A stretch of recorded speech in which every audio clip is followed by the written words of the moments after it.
Almighty God, who in thy wisdom and goodness has established a parliament for the youth of this great country, to advocate and promote for the welfare of the youth and the society, let thy blessing descend upon us here in the house assembled.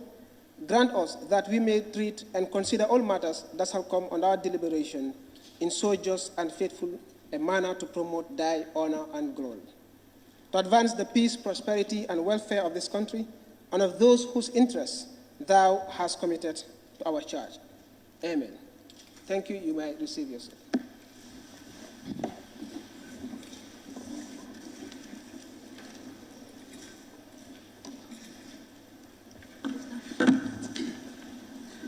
Communication from the Chair.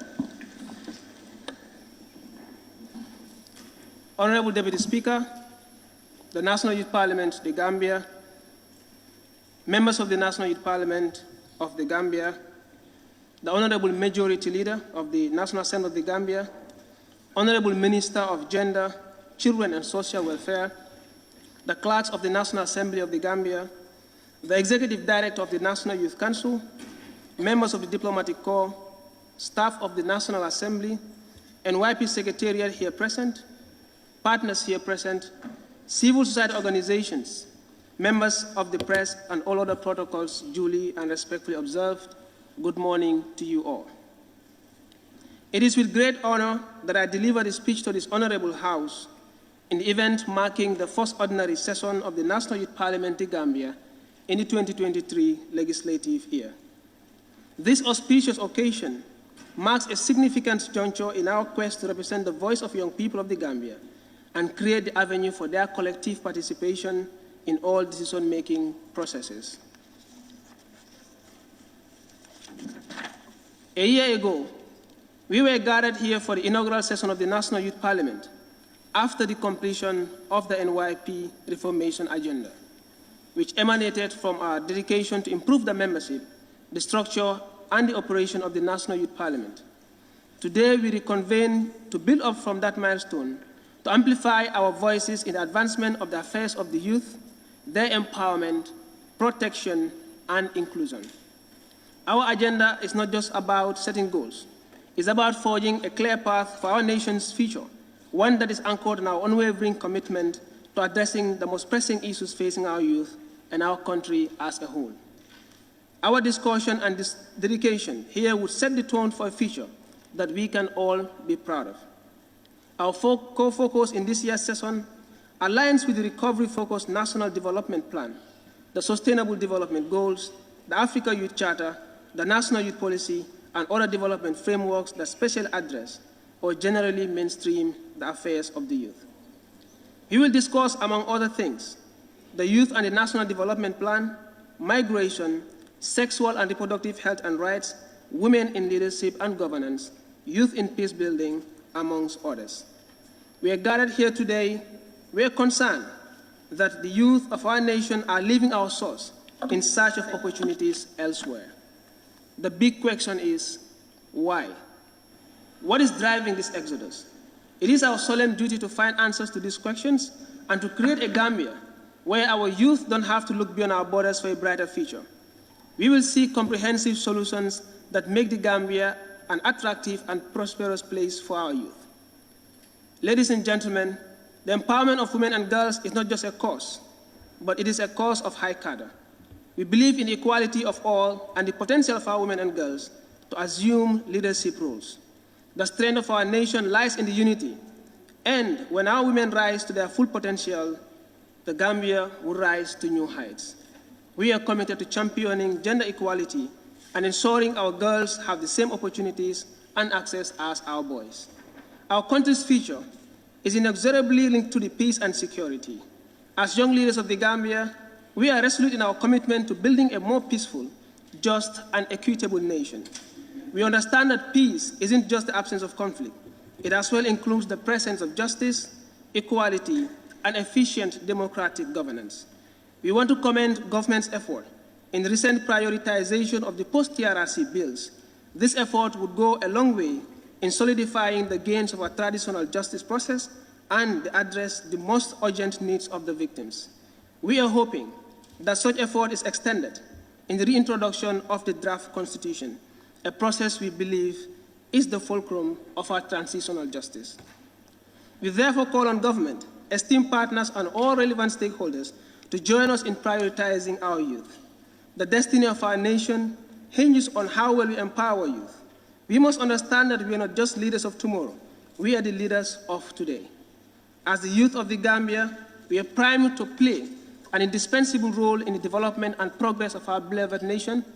Then let us remember that our young parliamentarians have engaged in exhaustive consultations with their constituencies.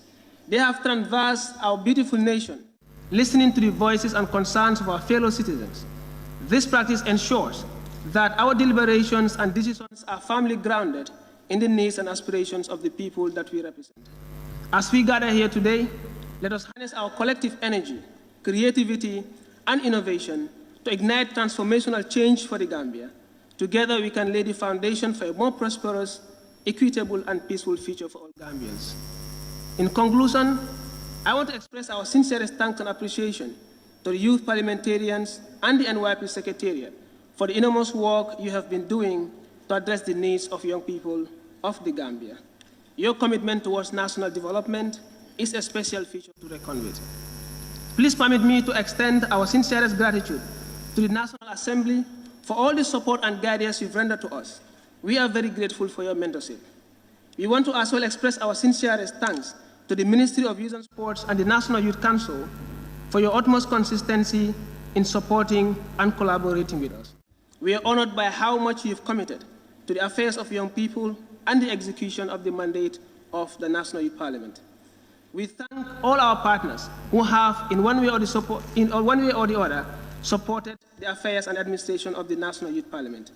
We thank everyone here present for attending this auspicious occasion, and we pray that we have a successful session. Clerk, you may proceed.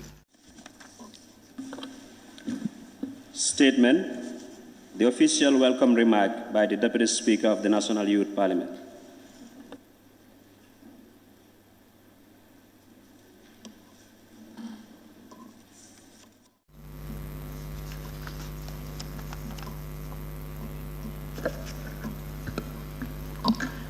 Good morning, Honorable Speaker, Honorable Members of the House, National Assembly members here present, Honorable Ministers, Clerk and staff of the National Assembly, partners, members of the Diplomatic Corps, young people, ladies and gentlemen, and all other protocols duly and respectfully observed. Welcome to the National Youth Parliament Ordinary Session 2023. Every year, we sit at least once to represent and amplify the voices of the young people of the Gambia. Distinguished ladies and gentlemen, the National Youth Parliament has a membership of 53 constituency representatives, 7 nominated women from the various regions, 2 nominated representatives from the persons with disability, Speaker and Deputy Speaker, making it a total of 64 parliamentarians. We have a landmark of 47% women representation. These numbers show our strong stance in the inclusion of all sectors in society in the work we do. The National Youth Parliament operates across all regions with regional clerks who assist the Secretariat in the administration of our roles. We are happy to announce that we have secured a new National Youth Parliament office to smoothen our operations and expand the work we do. This space is not only for the National Youth Parliament, but all the youth of this country. Feel free to walk in any time and use it as a resource hub to diagnose the problems affecting your communities and prefer sustainable solutions. It is important to remind you all that the National Youth Parliament belongs to every young person in this country, and we must take ownership of it and its development.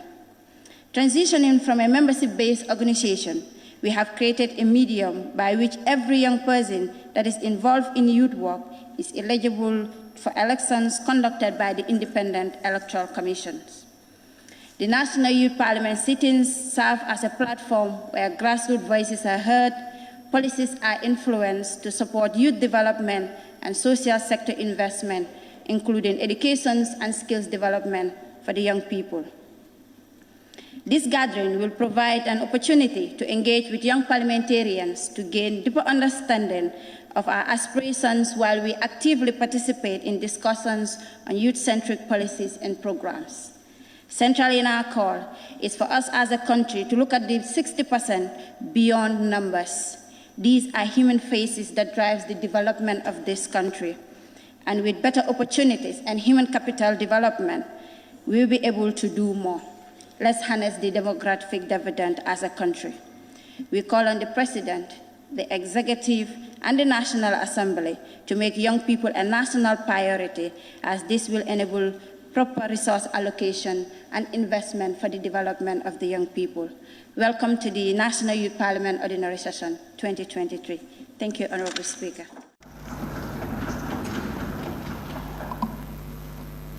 Thank you, Honorable Deputy Speaker, for the welcoming statement.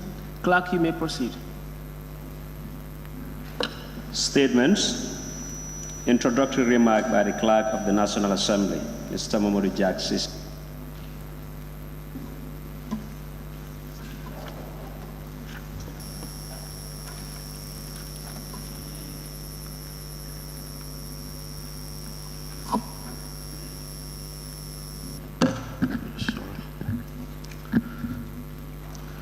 The Right Honorable Majority Leader of the National Assembly of the Republic of the Gambia, Honorable members of the National Assembly here present, the Right Honorable Minister for Gender, Executive Director of the National Youth Council, Executive Director of the President International Awards, of course, my brother and friend, advisor to the President of the Republic on Youth Matters.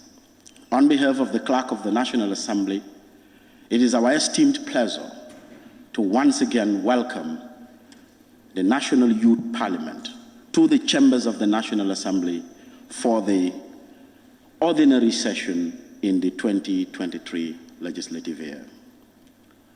We have been working closely, and the results of that work is what is being manifested this morning.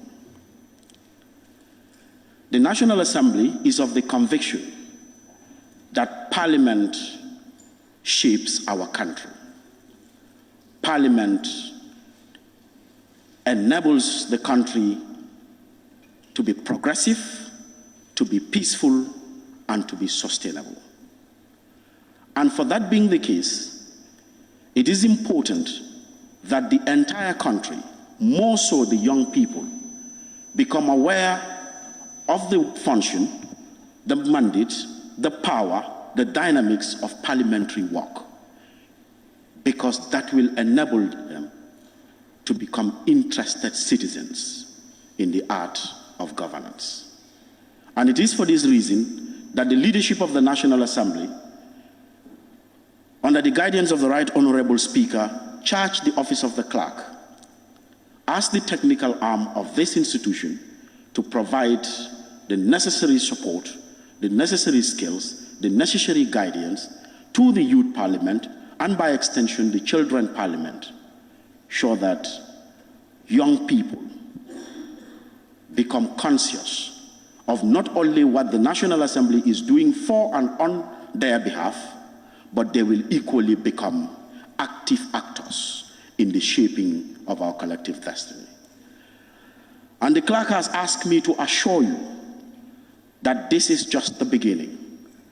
Together, the National Youth Parliament, the Children Parliament, and the National Assembly of the Gambia will continue to collaborate to solidify the gains and explore new opportunities. On that note, Honorable Speaker, we have the distinguished honor to thank you once again, and I'm not sure we should welcome you because this is your house. Play by the rules and enjoy yourselves. Thank you. Thank you so much for that wonderful statement on behalf of the Clerk of the National Assembly. We thank you for your continuous support and collaboration. Clerk, you may proceed. Thank you very much. Next, we might want to have a statement from the Executive Director of the National Youth Council, Mr. Alhaji Jaju.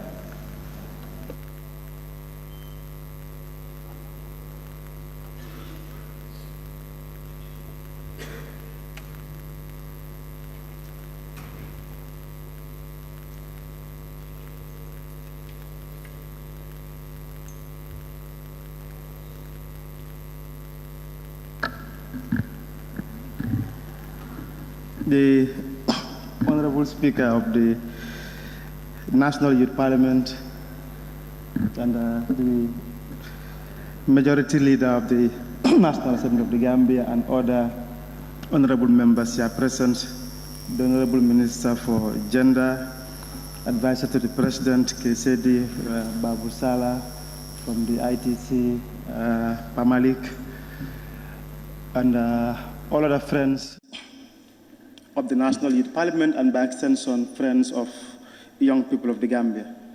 I think it's my utmost pleasure to be a part and parcel of this year's sitting of the National Youth Parliament. As the Speaker rightly mentioned, the National Youth Parliament has, over the years, gone through lots of transformation, and this has resulted in the sitting that was held last year. And here again, in 2023, we are having another sitting. We are hoping that this certainly will be a continuation of the restructuring that has been done. And we will not sit down again, and have the same sort of challenges that we have had in the past, resulting in the Parliament not having sittings for probably a while. But we hope that all the work that we have done together, we will continue to bear those fruits, and the National Youth Parliament will continue to function as expected. As the representative of the clerk rightly mentioned, the Children's Parliament and the Youth Parliament, these are quite important structures that we have in this country, and I think we should all work together to ensure we are able to promote them and move them up to the next level. This only helps in terms of enhancing young people and children's participation in the welfare and, of course, in the development of this country. I was not to make a statement, but I'm happy to have been invited to deliver a statement. Please, young parliamentarians, yes, these are sittings that we have. We have no legislative mandate, yes. But the discussions that we are going to have within this hall over the next 2-3 days, let us please, and so we'll give it our best. The position paper that comes out, we want to assure all of you that from the Ministry to the National Youth Council, we will work with you to ensure that the aspirations that we all have for young people of this country are met. We have a responsibility, and we will work with you to ensure this responsibility is fulfilled. I thank you all for your kind attention. Thank you. Thank you so much, Executive Director, for your statement and for your consistent support. Clerk, you may proceed. Statement.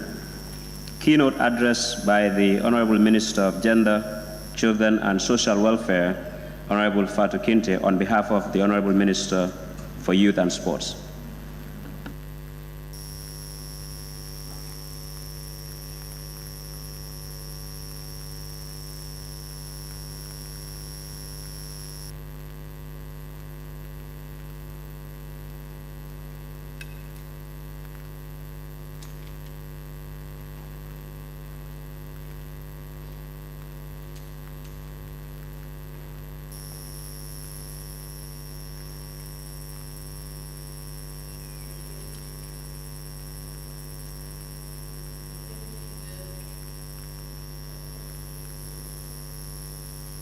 Good.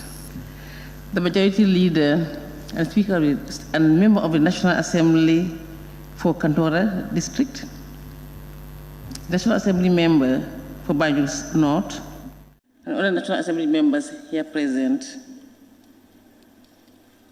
the Advisor to the President on youth issues, the Speaker Deputy Speaker, and members of the National Youth Parliament, the Director, President International Award, the Director, National Youth Council, the country representative of ITC, the media, all protocols duly and respectfully observed. The Minister of Youth and Sport, Honorable Bakari Waibaji, is not here. He's on leave and is out of the country, and had asked me to deliver this statement on his behalf. It is his statement that I'm delivering. He's not here in person, but I have no doubt that he's with us spiritually, because issues of this parliament are very, very important to him. I'm now reading his statement. It is my singular honor and joy this morning to join all of you in the National Youth Parliament 2023 sittings. Allow me to express my heartfelt gratitude to all of you as members of the National Youth Parliament, representing your various constituencies and regions. I am confident that you will serve in your various capacities with diligence and dedication. I want to assure you of my full support and that of the ministry at all times during your tenure in office. Since the establishment of the organization in 2002, the National Youth Parliament has helped in preparing so many of our young leaders today who are serving in various positions within and outside the country for the good of the Gambian society. Today's sitting, we are aware, we'll be discussing important thematic topics including youth, women, and persons with disabilities in peace-building processes, promoting women's leadership and political participation, sexual and reproductive health and rights, young people, a national development plan, social sector investment. Each of these mentioned thematic areas, when adequately discussed, can impact positively on the development of young people in the Gambia. I am aware that the sitting will produce a position paper as an outcome document. I want to assure you all that my ministry will work with you to ensure that the position paper is given the attention it deserves and implemented for the benefit of the youth of this constituency. The government of the Gambia is cognizant of the fact that youth form 67% of the country's population. As a result, addressing their concerns and needs and interests with the utmost urgency it deserves has been the primary objective of the government of the Gambia. As a result, government's goal for the sector is premised on secure, sustainable livelihoods for youth through skills development, decent work, and excellence in sports. As part of the country's objective of better serving the young people of the Gambia, with the support of UNFPA, we are currently reviewing all the acts of the satellite agencies under the ministry. The intention is to ensure that the acts of this institution are reflective of the current realities of the country, so these institutions are able to deliver effectively to the young people. Youth engagement and participation are essential not only for addressing the many challenges they face, including barriers to their active participation, but also for safeguarding the planet and human dignity, creating inclusive societies, and achieving a more effective and sustainable development process. Youth participation can help to strengthen young people's abilities to meet their own subsistence needs, prevent and reduce vulnerabilities to economic, political, and social unstable environments, promote ownership and sustainability of interventions, and help gain entry into target communities and build up trust and social capital. It is therefore evident that we cannot develop as a nation with the young people not given the required space and attention. As I wish you successful deliberations in this sitting, I want to assure you that the government of the Gambia holds youth issues with utmost priority, hence having it as a pillar in our national development plan that we are implementing currently. On that note, I thank you very much for your kind attention.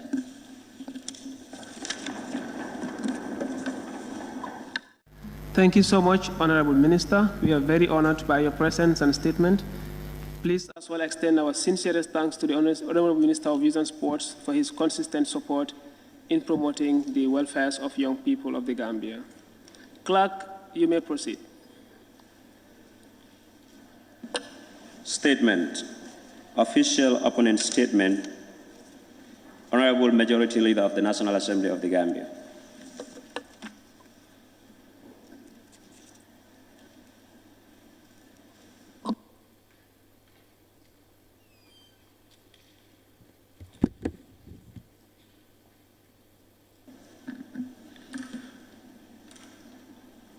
Good morning, Honorable Minister for Women, Children Affairs,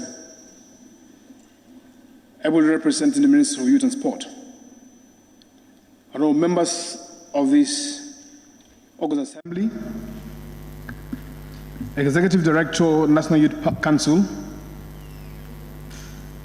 the Honorable Advisor to Youth Affairs to the President, Honorable Speaker and Deputy Speaker of the Youth Assembly, honorable members of the National Youth Parliament,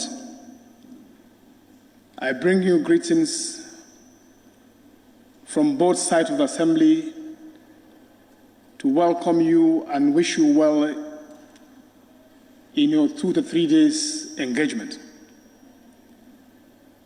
Having said that, the role and responsibility given to me is just to give an opening statement. I want to seize this opportunity to thank your leadership for according me the opportunity to have an interface with you, to come and add value to the mandate given to you by Gambians. The importance of this Youth Assembly cannot be overemphasized. Noting the need, the importance of youth engagement in development. And of course, the topic we are discussing today is very apt. Youth in peace-building process. This parliament serving as an advocacy for irregular migration.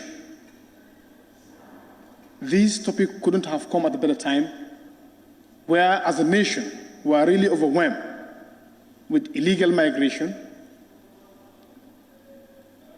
This avenue will form a forum to listen to divergent views, dissenting opinions.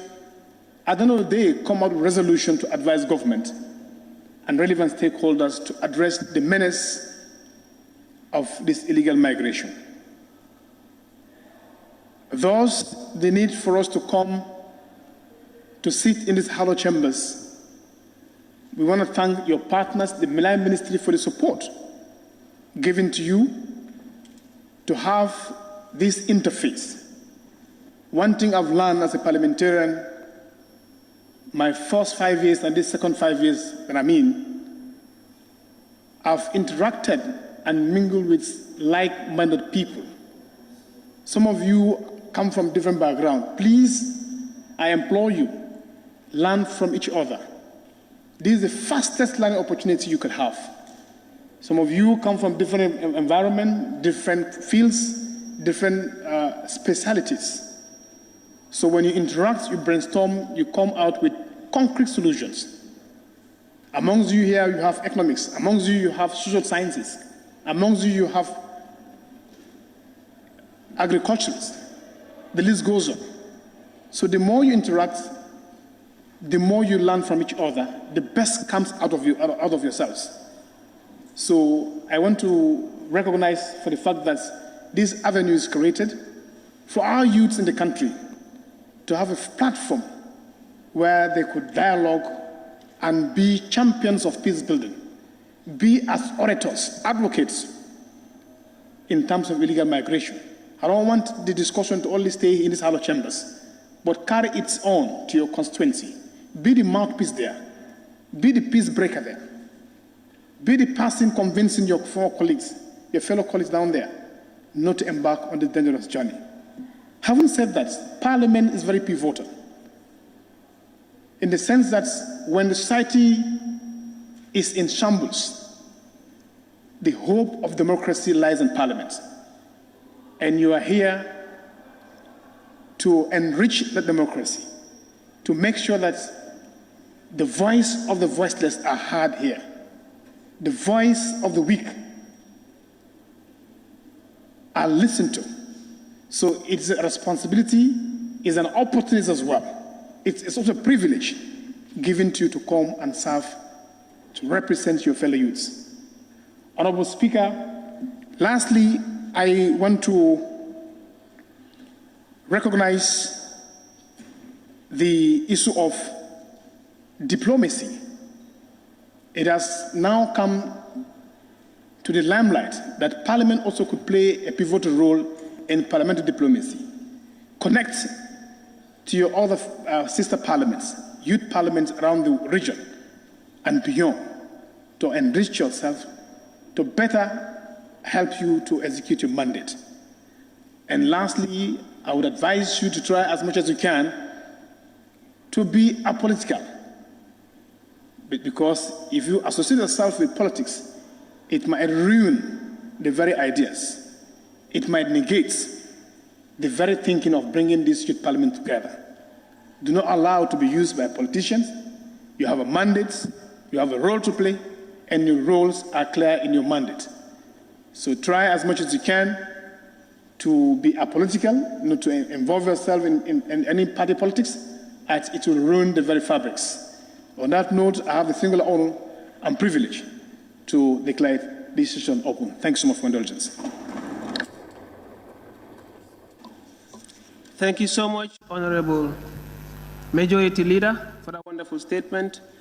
We are quite honored that you made mention of the issue of being non-partisan. This is a non-negotiable clause in our standing orders, to an extent that the moment you are discovered to be partisan, you automatically lose your seat. It doesn't even require a voting from the House, because we are strictly a non-partisan youth organization.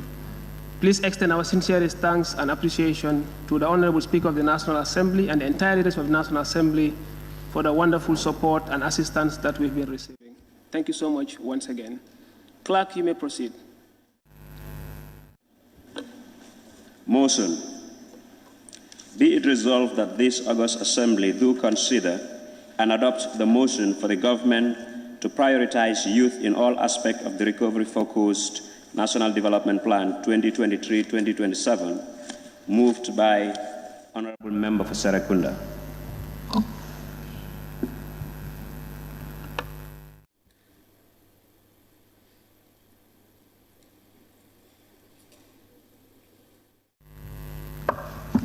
Assalamu alaikum.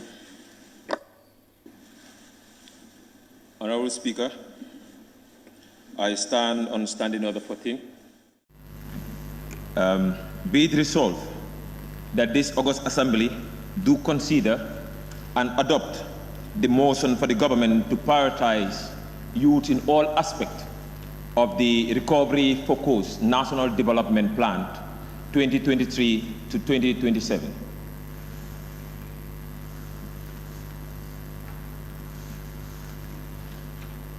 Thank you, Honorable Member. Any seconder?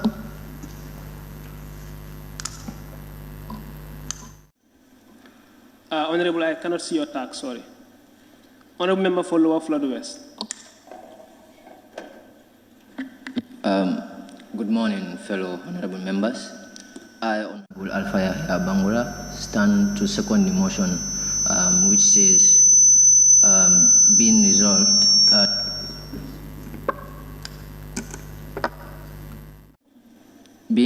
that the August gathering consider and adopt a motion for government to prioritize youth in all aspects of the recovery-focused National Development Plan 2023 to 2027. Thank you.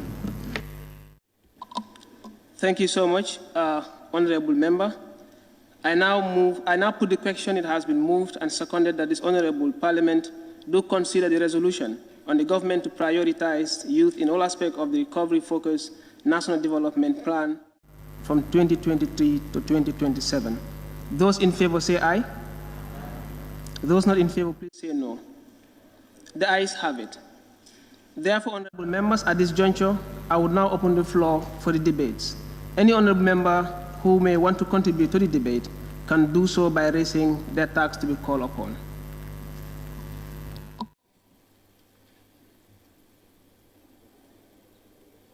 The honorable member for Serekunda, the mover of the motion.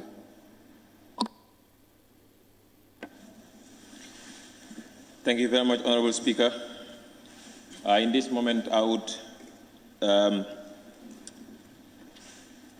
would like to bring to your notice that I would love to invoke the Standing Order 23 so that I can make reference on my papers on this matter. You may proceed. Thank you very much, the great Honorable Speaker. Honorable members of this House, we are back again. And this time around, we are not here just to talk about the matters, but this time around is more on action. And this is the reason why we are here, because today as youths of this country, if we are sent to the parliament to represent the majority of the population of this country, we must not just come to talk about the issues. And when we are done here, we return back to our comfort zones and wait for others sitting to talk about the issues. But more so, we must talk about the actions and make sure that we are able to implement them at constituency level. So today on the motion that the government should prioritize the youth in all aspects in the National Development Plan is a fundamental issue and of great importance to us as youths, knowing fully well that we are no longer the future of this country, but we are both the present and the legacy of this country. Honorable members, we have it that in 2017 to 2021, a national development plan has been established. And before going there, honorable members, what do we mean when we say national development plan? To make it short, national development plan is moy neka lo xamantene mom la government bi tegal pour nous focuser pour muy doxal sun rew ci kanam. That's what the national development simply means. It simply means all stakeholders must focus on these issues so that we as a country would be able to see ourselves in the development of this country. And today, that's what we are going to talk about. But also, before we talk about the recent National Development Plan, we must make some reflections on the past National Development Plan. In 2017 to 2021, which we have this stubborn virus that came and disrupted the agenda, COVID-19, and most of the agendas were not able to be achieved. And today, a report on the past National Development Plan has it that almost 43% was achieved. But if I stand here today to talk about the aspects of these developments that were achieved, personally, I would not feel that much proud. Though we would say that the government have tried and stakeholders have also tried. But we all have seen what the youths are going through in this country. Ladies and gentlemen, and honorable members of this House, we all see this day by day. Whenever we have interactions with 10 people out of 9 will tell you, boy, dem leen ngeen doxal seen affaire yi government ñun suñ loxo nekku si digal ñu ngee dem si naar bi wala nu seeti gaal. Ladies and gentlemen, honorable members of this house, that is disheartening, because if the present and the future of this country were able to respond in such a manner, that speaks volume. That speaks more than the statistics that we are seeing in the internet. That speaks more than the researches that we have made. That speaks more than the workshops that we do attend every day. Honorable members, today we have moved from there, and we have in 2017 to 2021 came up with a very important tool that we have contributed as a National Youth Parliament to make sure that we are able to drive that particular agenda, which is the draft constitution, which would have been a milestone in making sure that our affairs as youth would have been a fundamental focus point that this government would have looked into to able to solve our problem.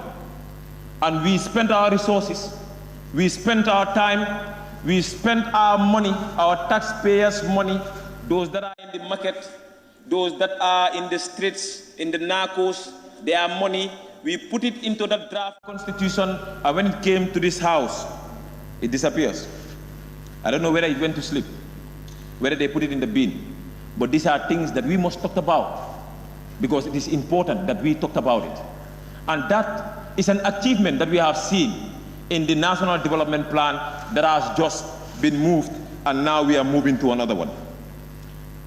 Honorable members, in this gathering today, we are talking about the new National Development Plan that has been made through consultation across the country by consulting stakeholders, CSOs, partners, and other stakeholders that are in the community. These consultations have gone across the country. 120 wards of our country have been consulted on this National Development Plan. Now that it has to be implemented, when I looked into the document, it was beautiful. I can tell you it's a beautiful girl. But whether the girl will grow up to produce the fruit that we looked up to is the question that we must ask today.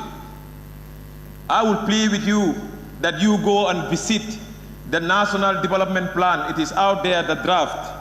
Whether it will be adopted, I am sure it will be adopted. But whether the implementation will be done properly is the question that we must ask ourselves. And when we leave here, we must pursue that very, very well. So today, honorable members, this National Development Plan talks about a lot of factors, especially the youths, which we are here today to talk about. And when we talked about the youths regarding the National Development Plan, as the chair of Youth Employment and Migration Committee, Honorable Abduba of Serakunda, I want to acknowledge that what I have seen, you don't need to go for research to see this. Even when we were making this consultation, some of my constituency members, I can tell you this for free, because the councillor, luckily, the day that he was to elect his sub-ward committee, I was present. And there were no youths that were present to be elected into this executive of the subcommittee ward of Bartes. And I have to get into the constituency to call youths to come and attend this particular meeting. And I met with one of the youths. And when I asked the youth, boy, Nakala council will elect a committee for the ward development. You know, boy, yen yalen mom dikabi, jellen dikabi. Nyun talon ko. In fact, nuge gene si dikabi. We want to become citizens of other countries than this country. And this is scary, because now our people are leaving this country, attracted by the sea to leave.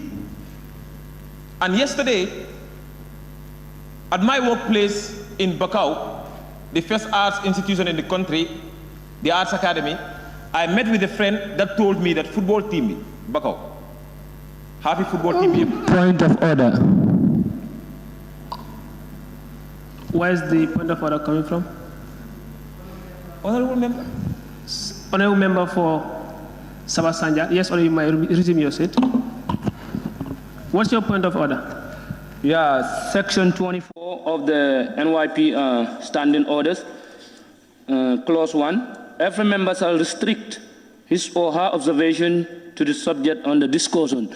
And I believe Honorable Member for Serekunda is out of the discussion. Thank you, Honorable Member, for that point of order. Honorable Member for Serekunda, you might not want to encroach onto the other motions that are set for other times of the Parliament. Please kindly stick to the motion at hand. Thank you. Thank you very much, Honorable Speaker. We will not argue on that one. Honorable Member, remember, we are talking about national development. We are not restricted. Please understand, that's why I explained. National development is talking about the agenda of the country. And this migration issue is an agenda of the country. Maybe perhaps you have not read the National Development Plan. I encourage you to read it. I do. So these are issues that we are talking about in the issue of migration. It's captured there. And we are saying that the government should prioritize on the issue of migration.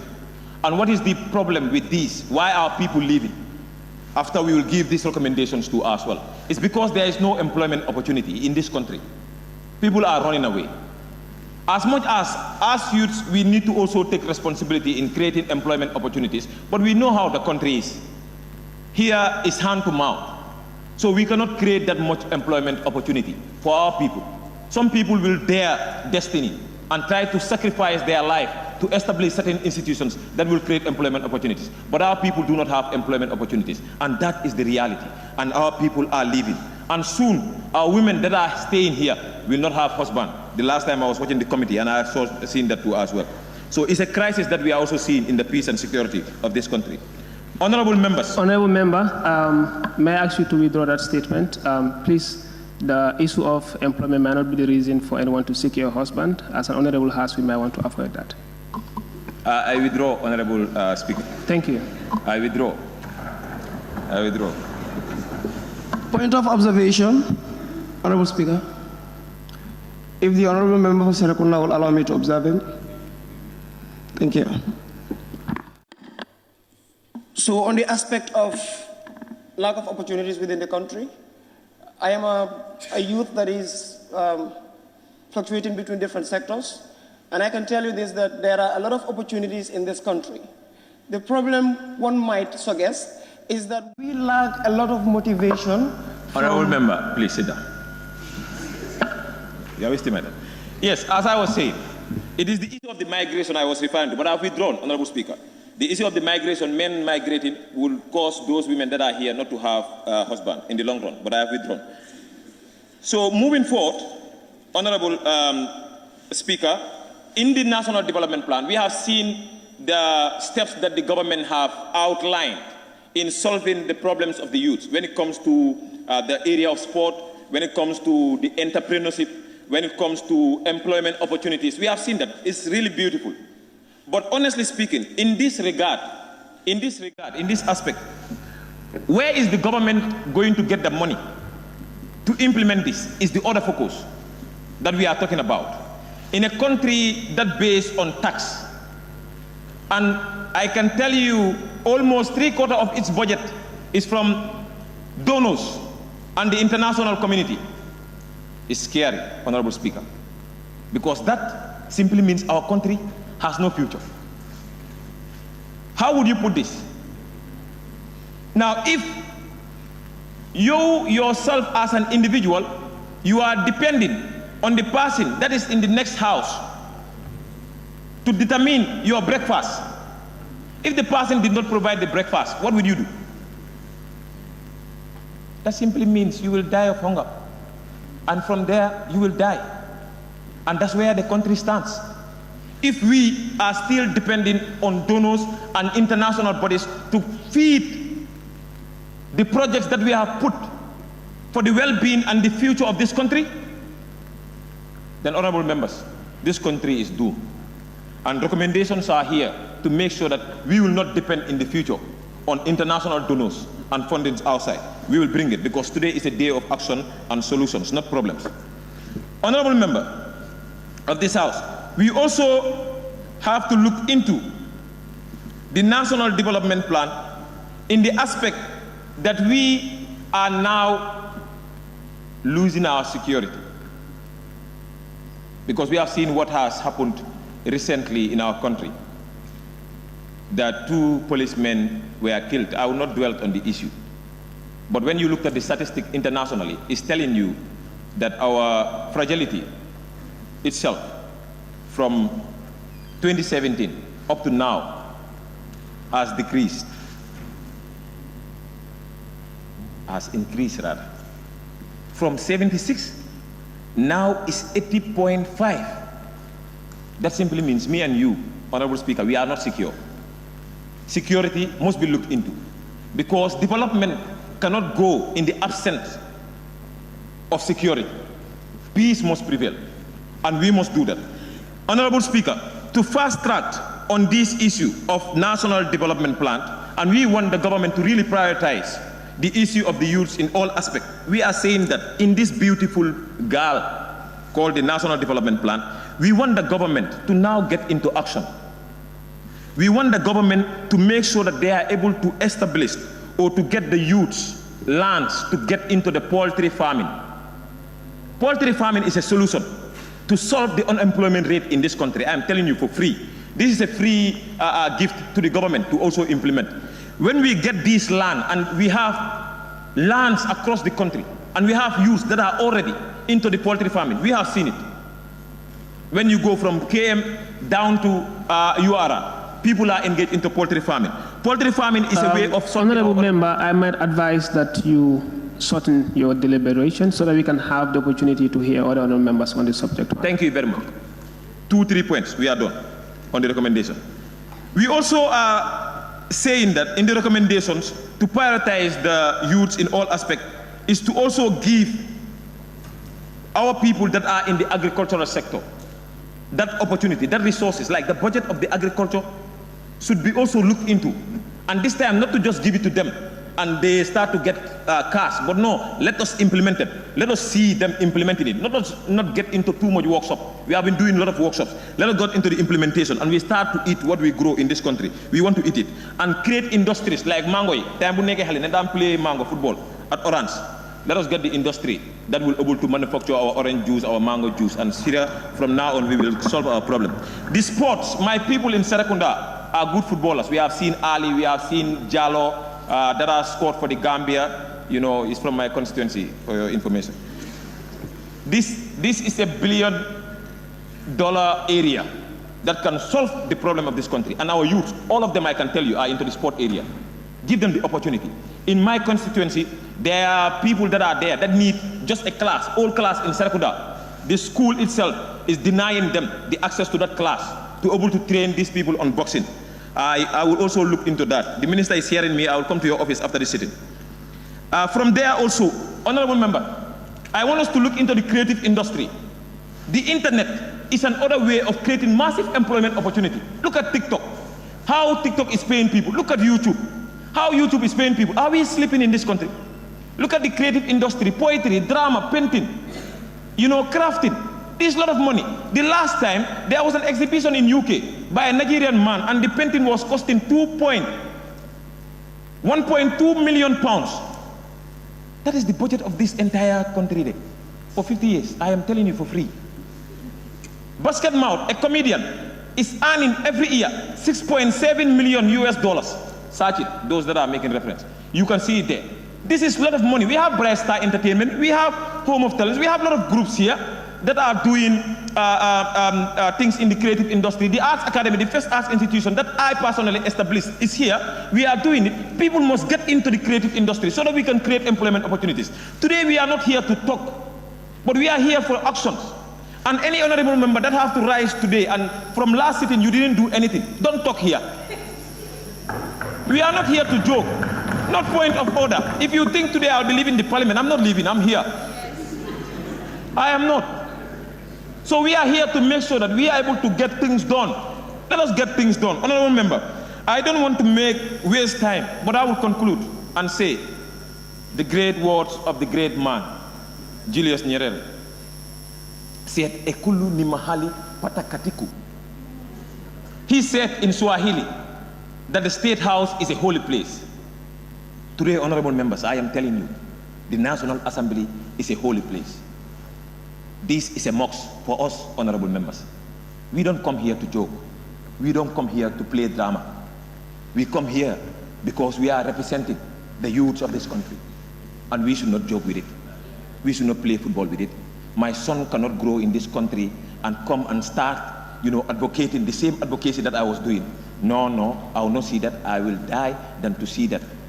And this, me and you will fight out of this house if you are not doing the right thing. Honorable Speaker, honorable members of this Honorable House, member. thank you very much. Thank you so much. Honorable member for Combo South.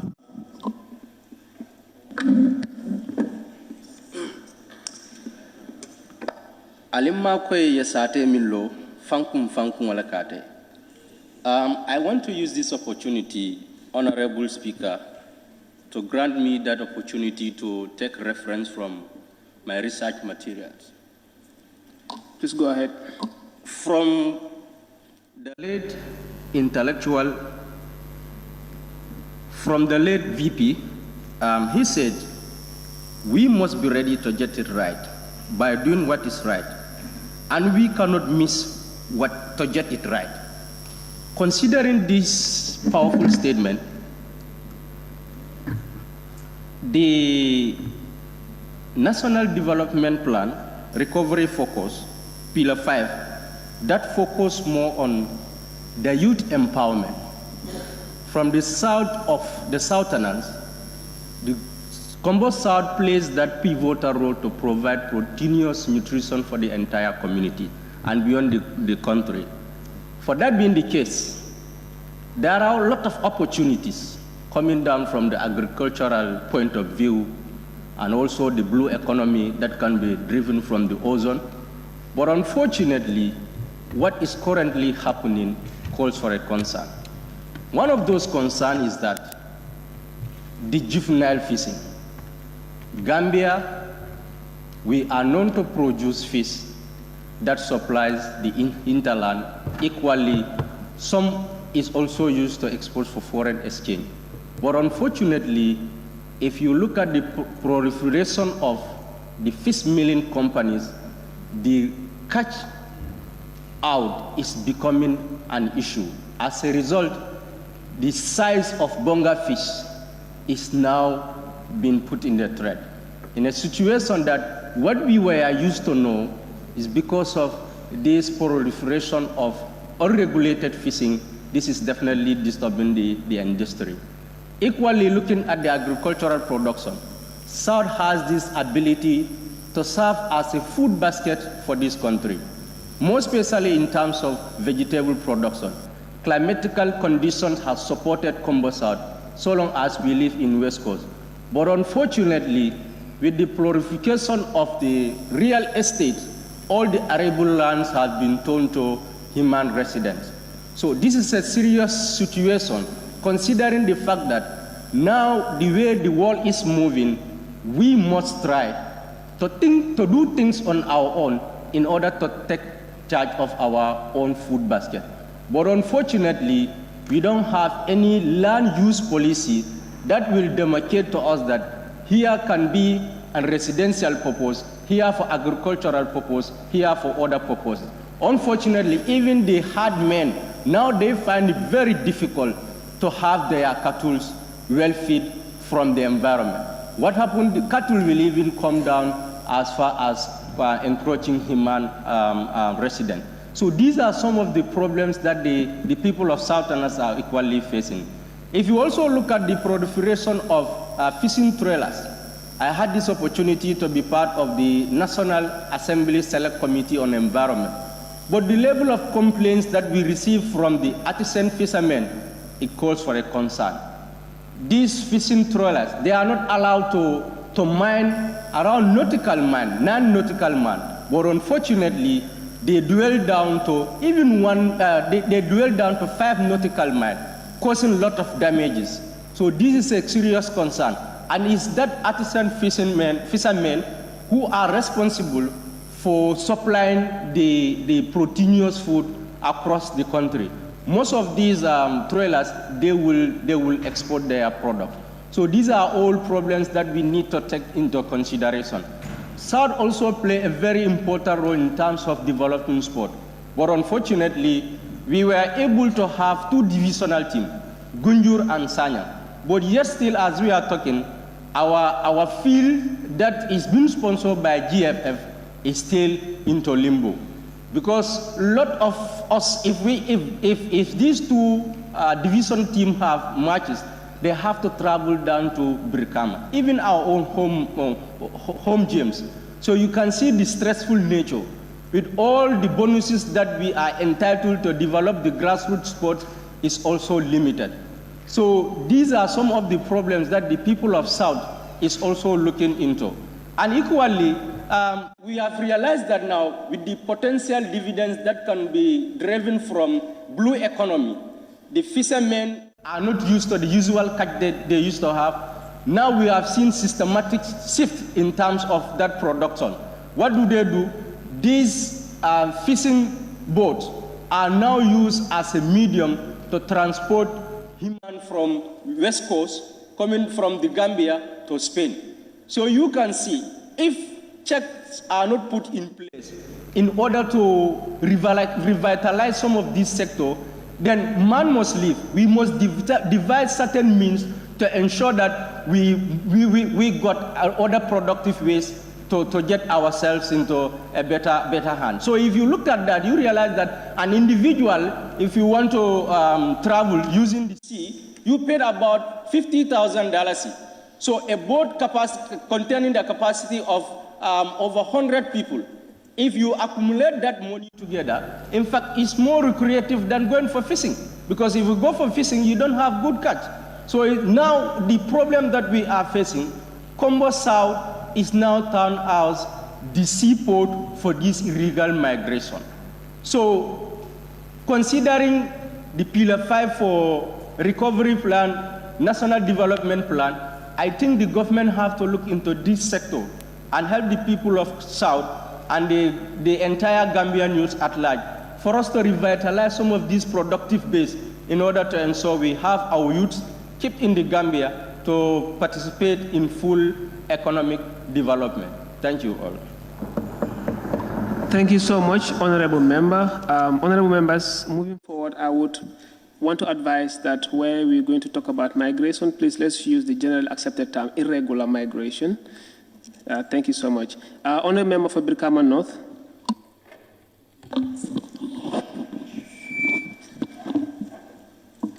I think it is time we stopped faking ourselves.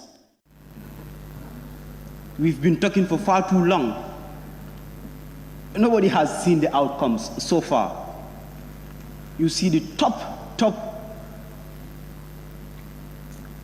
high-ranking people standing in front of you, giving you information that are not accurate, giving promises that would never be fulfilled, saying things that are just out of the blues. It is time we checked ourselves. We would not be able to move as a country unless we can take care of our own affairs. The reason why anybody you ask in this country will tell you we have very good policies, we have very wonderful policies, but the implementation is the problem. Do you know why the implementation is the problem? Because we do not even sponsor our own drafted things. Somebody has to come from outside to contribute, to pay for what you want to do. This person, you must understand, also has an underlying interest. The minute your interest is not in accordance with their interest, you would either have to give up your own interest and follow theirs, or you would have no money. Usually this is the problem. This is why in the Gambia, in Africa, we do things not because we want to do them, not because they are accurate, but because we have no other choice.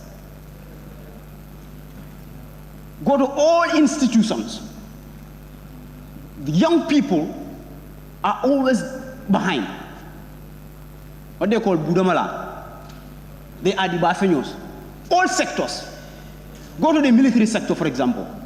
Go to the police. Go to the government institutions. You find out that all the top-ranking personnel are old people. They are not young people. If you go to my constituency, for example, Brikama North, you would understand that there is an improvement. Industries are coming around the Buffalo end. Industries, massive industries.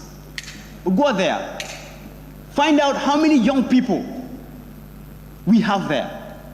What is the percentage of the young people in those industries? And those that are opportune to be there, under what condition are they working? The people that own these industries mostly are not Gambians. But because the people that should put them to check are probably afraid of them, are probably receiving favors from them, and once you want to rectify their errors, you are going to have head-on collusion with them. They are going to leave your country, and you have nothing for it. The young people continue to suffer. The lands that we have are all indiscriminately taken from us, mostly by the people that are not even Gambians, to mount industries, like I said, football pitches. When you go to the places like Brikama and so many other places in the Gambia, you would understand the football pitches that were there previously are no more there. All being sold. The youth has no place to do their recreational activities. The ones available. Honorable Speaker, can I observe the honorable member? Honorable member, can I observe you? Sit down. The ones available are being paid for. You do not have the money, you cannot use it. But when stakeholders stand in front of us, the first thing that they would say, these are done for the youth. The youths cannot even use them. We cannot talk about the security of this country without the involvement of the youth. Because we understand that the security is in the hands of our military personnel and our police forces. And these people are largely constituted by the youth. Whenever you want any physical intervention to ensure places are in check, not violence, just to ensure things are calm, you use them. But how much are we paying this security personnel? It's a question. You know, sometimes some topics are so much intertwined. I understand that we will talk about migration some other day. But at some point, you cannot talk about one of these topics without bringing the other. The reason why a lot of people are fleeing the country is not because there is no employment. That might not be the case. That might be the case at some point, but that might not be the entire case. Why do you think, if that is the case, we are having the teachers leaving their job, young teachers, leaving this place? Why do you think we are having the military personnel? Why do you think we are having the police leaving this place? We do not pay them enough. It is time we speak about these things. These are the realities we have on the ground. It is time we give them. Somebody came some other time and said, there was a robbery, and one of the security personnel happens to be the robber, for example. And you know, the person was complaining. I said, I think it is time we started asking questions. Why do we have the people that are supposed to protect us, that are supposed to stop the other individual from doing these things, now doing it? Primary question. If I have no food in my house, if I have borrowed from people, because what I have in a month cannot suffice me. I have 10 kids to send to school, or I have 5. I need to give them lunch every day. I need to give them their fares. I need to buy a bag of rice. I need to buy this, I need to buy that. There is no money in the pocket. I have borrowed from people enough. Once I have seen an opportunity, once I have seen money, I will grab it. Do not try to be divine. You are not divine. You would do it. That is the reality. You are going to do it. Honorable member, may I please ask you to clarify what do you mean by that? Are you in any way justifying robbery because of you do not have? What I'm trying to say is...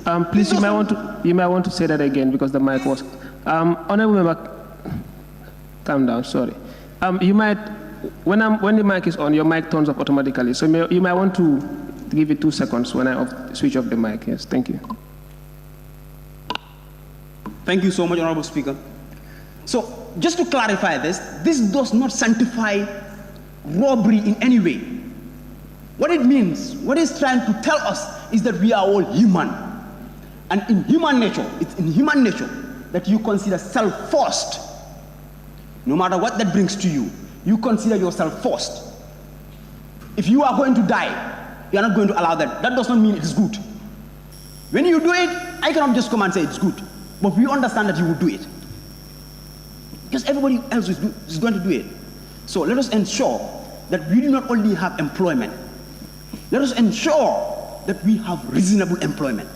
The employment that will keep this person working. It is time that we stop fooling ourselves. Some of these poppycock, some of these balderdash and hogwash speeches that we always give, I think it is time we let go. Come to the table. Point of order. Yes, Honourable Member. Honourable Speaker, the Honourable Member is speaking languages that we don't understand. And this, I know, is not Mandinka or Wolof or something. Can he clarify? He's deviating. Thank you, Honourable Member. Honourable Member for Brikama North. Honourable, I think if we are to, this is an English word, dictionaries are available. I'm sorry. Honourable Member, what words do you use? Are they English words? Sorry? I said hogwash, balderdash, and poppycock. Are those English words? They are English words, yes. Dictionaries are available. Okay, thank you for the point of order, Honourable Member for Serekunda. Possibly you'll be able to get clarification on that as the sessions continue. If we do not have, then it will be considered as a language that is not accepted in the House, because the only language is accepted by the standing orders actually English language, sign language, and the local language that we have. So if I cannot pronounce the words, but if they are not English, you may proceed, Honourable Member. Just to wrap up, whenever we stand in front of the people, let us tell them things that can be materialized. Let us not deceive them. Once you think you deceive people, you are deceiving yourself. It's not going to work anymore. The world has advanced far more. People smile at you when you speak. You think you have deceived them, you have manipulated only but yourself. It is time we let go. Thank you. Thank you so much, Honourable Members. Honourable Member, for that deliberation. I've received a notification that they are English words, even though they do not sound like that. So I believe you're good to go. Honourable Member for Sabah Sanja.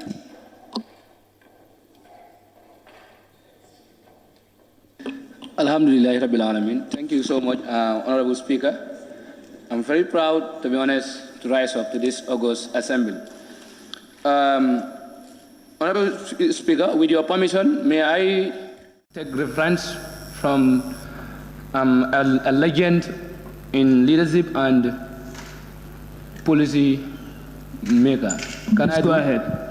Okay, I will quote from legend Halifa Sallah, Honorable Halifa Sallah, who says, anything for the youth without the youth is actually not for the youth. And if you look at the Recovery National Development 2023 to 2027, Pillar 6, Human Capital Development.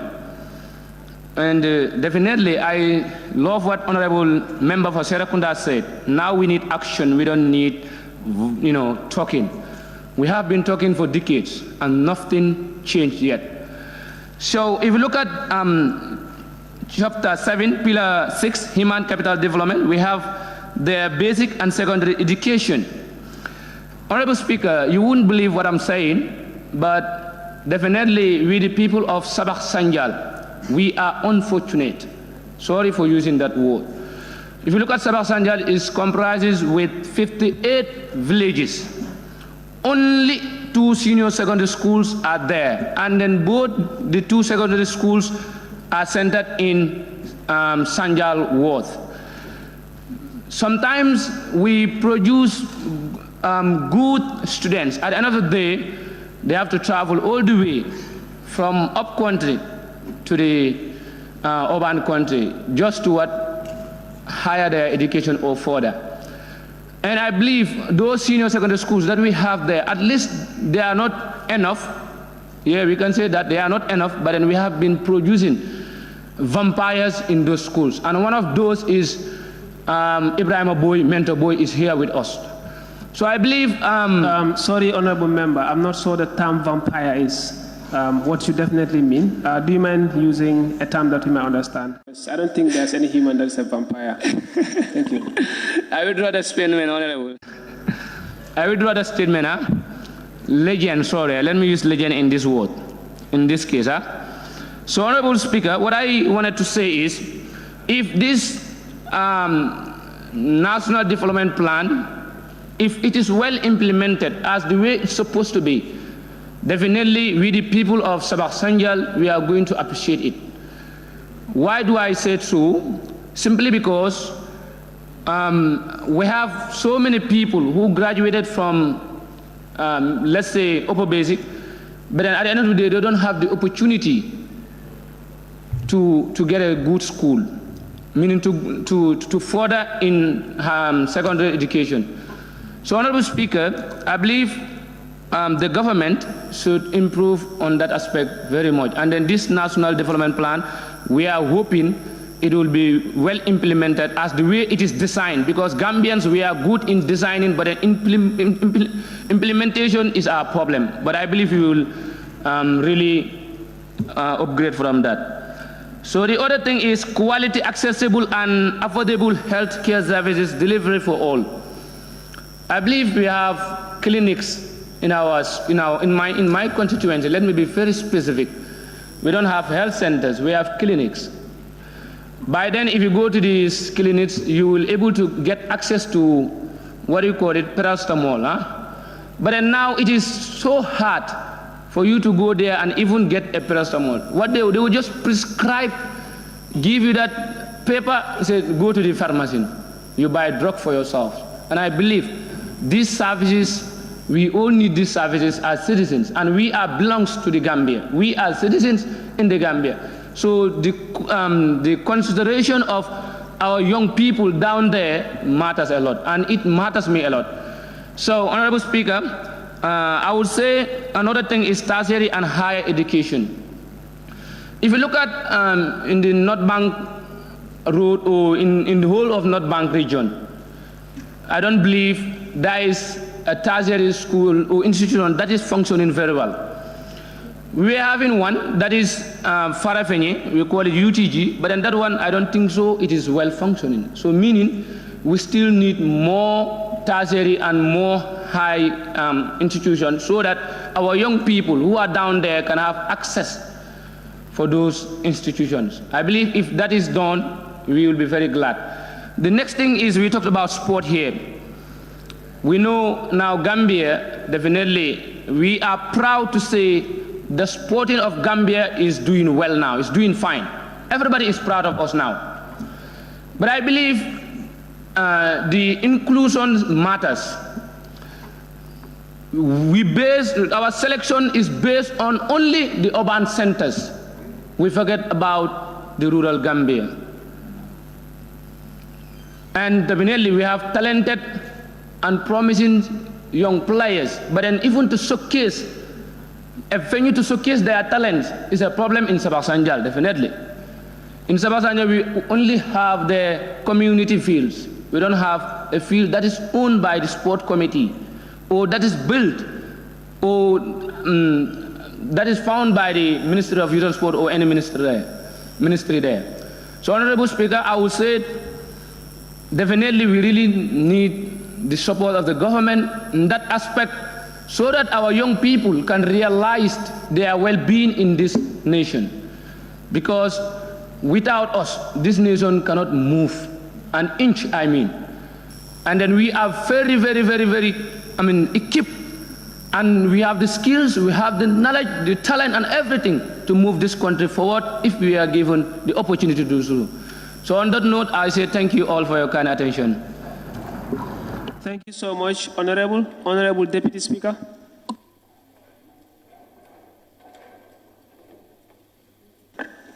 Thank you very much, Honorable Speaker. I am just going to speak on the obvious about the National Development Plan. Yesterday evening, we were looking at the budget for the National Development Plan, and we have seen an outstanding budget of $2 billion as the budget gap. And why I'm giving reference to this is because, and we have also talked about our worries and fears because of the status of the world political environment and how we are most likely will not be able to meet that budget line. And as of now, as I am speaking, I know it will be a surprise to say young people are not a national priority in this country. We are not. We have education, we have health, we have infrastructural development, we have agriculture, which are all good. But I think young people need to be pronounced and put in policies as national priority. Why is this important? In the case we did not meet the budget line to implement the National Development Plan, that means when things are put on the table, issues of young people will not be the first to be addressed, will not be the second to be addressed, and will not even be the third to be addressed. And if the budget is exhausted, that means the issues of young people will not be addressed at all. We keep on asking ourselves why we have unfinished mini stadiums, why we have some indicators in our last National Development Plan, such as the establishment of 2 sporting academies nationwide, and also introducing a sporting program into the University of the Gambia just to enrich our sporting and make sure it has become viable for young people to earn employment. And we ask ourselves why these and other things like our youth centers are not well equipped. They're not well equipped to empower young people to their fullest potentials, because what we need to interact and prefer solutions to our problems are not met in those centers. This is because we are not a priority. I stand here today to call on government and all stakeholders to pronounce and to put in policies for young people. We're saying we are 60%. The last World Bank Human Capital Development Report has announced that 70% of the Gambia's population are below the ages of 30. We're here saying 30, we're here to saying 15 to 35 are 60. We are more than that now. Because the statistic we are referring to is a statistic of years ago. Now our population has grown more than that. So if we are not a priority, I don't think as a nation we're even serious in our development agendas and priorities. So I think it's important, while we're talking about all these things, we can talk here against tomorrow. Government can put all this in policies and say we are going to do it. But the reality is every year government is not able to do all these things because we have budget constraints. Until we are a priority, then that's the time when things are put on the table. Issues of young people will be put on the table to address. If not, health will be addressed, which is important. Education will be addressed. Infrastructure will be addressed, and other things, but young people will not be addressed. And every year, we'll come back here to say, government, relook at our policies and please implement. Not that they don't want to. I'm not speaking for government, but I will say not that government don't want to implement those things. It's because the money is not available and we are not a priority. So we want to be priority number 1. We want to be at least priority number 2, so that when issues are put on the table, if our issues are not the first to be addressed, it is at least the second to be addressed. Thank you, Honorable Speaker. Thank you so much, Honorable Deputy Speaker. Honorable Member for Jokadu.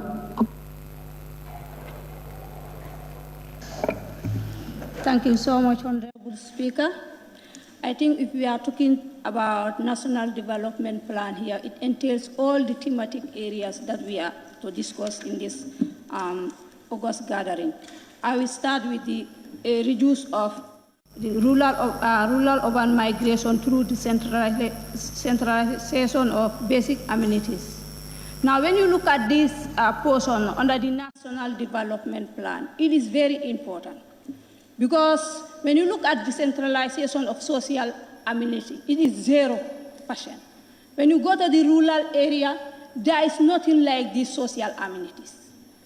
During my constituency consultation, I came through so many issues affecting these people, which talk about these social amenities. When you look at, we are talking about skill here. Skill. You cannot open a skill workshop without electricity. The youths have really lamented about this. Even though they want to do welding, they will not have this, they don't have access to electricity. Go to my constituency, a constituency of 40 communities. Less than 5 or 10 communities have electricity. All the rest do not have. They only consider those on the highway. The rest who are off the road does not have these social amenities. And it is very important. When we look at these social amenities also, basic and social amenities also, it includes education. Yes, which is a key factor. And it is very important in youth development. And if you go to my constituency, they don't have access to education at all. Because there is only one senior secondary school. About 40 communities is only one senior secondary school. And that senior secondary school is not having a science lab. Don't we have the talents to also engage in science field? We have people who can venture into this science field. But how? Because they don't have access to it. They must move to the urban area. If you look at the urban area, the percentage, we have 58%. Why? Because of these social amenities are not available in our constituency level. We go to health sector. It is 0% in my constituency. And I will not be at ease if I don't mention it here. Look at the health sector. If you look at the health sector, to access these health facilities is a big problem. Because number one, we have poor roads. The roads are very bad to the extent that even to drive a motorbike there, to ride a motorbike there is a problem. Talk less of an ambulance. And they said they have provided ambulance to the communities. Are they monitoring those ambulances? No.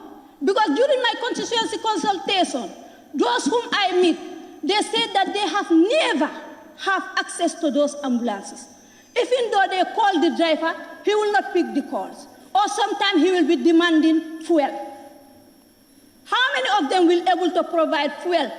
How many of them will be able to fuel an ambulance? As poor people who are only depending on farming. How many of them? They will prefer using these donkey carts or horse carts, which is very risky to pregnant women. We have seen people, how these pregnant women and people on the young women on delivery, how they are suffering. Let's look at this ferry terminal. There is no ambulance boat there, which should be there. Because there are at times when a pregnant woman comes or somebody who is on delivery, on labor, will have to wait for the ferry to come. If the ferry has already departed, that individual has to wait till when the ferry comes back, so that she will be able to be transported, which is very risky. We have a scenario on that this year.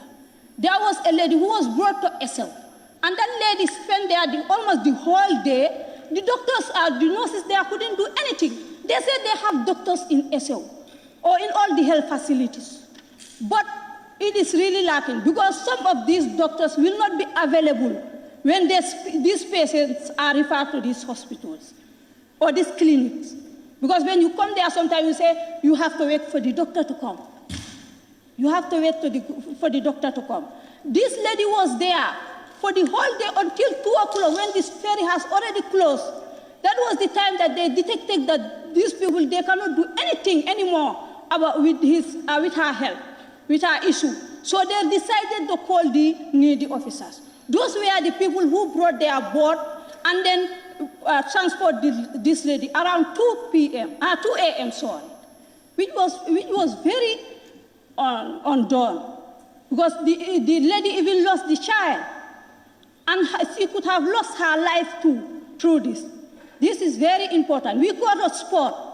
Sport in my community is zero because they don't have where to showcase their talent. We have the community of Puntayaji who have allocated 300 hectares.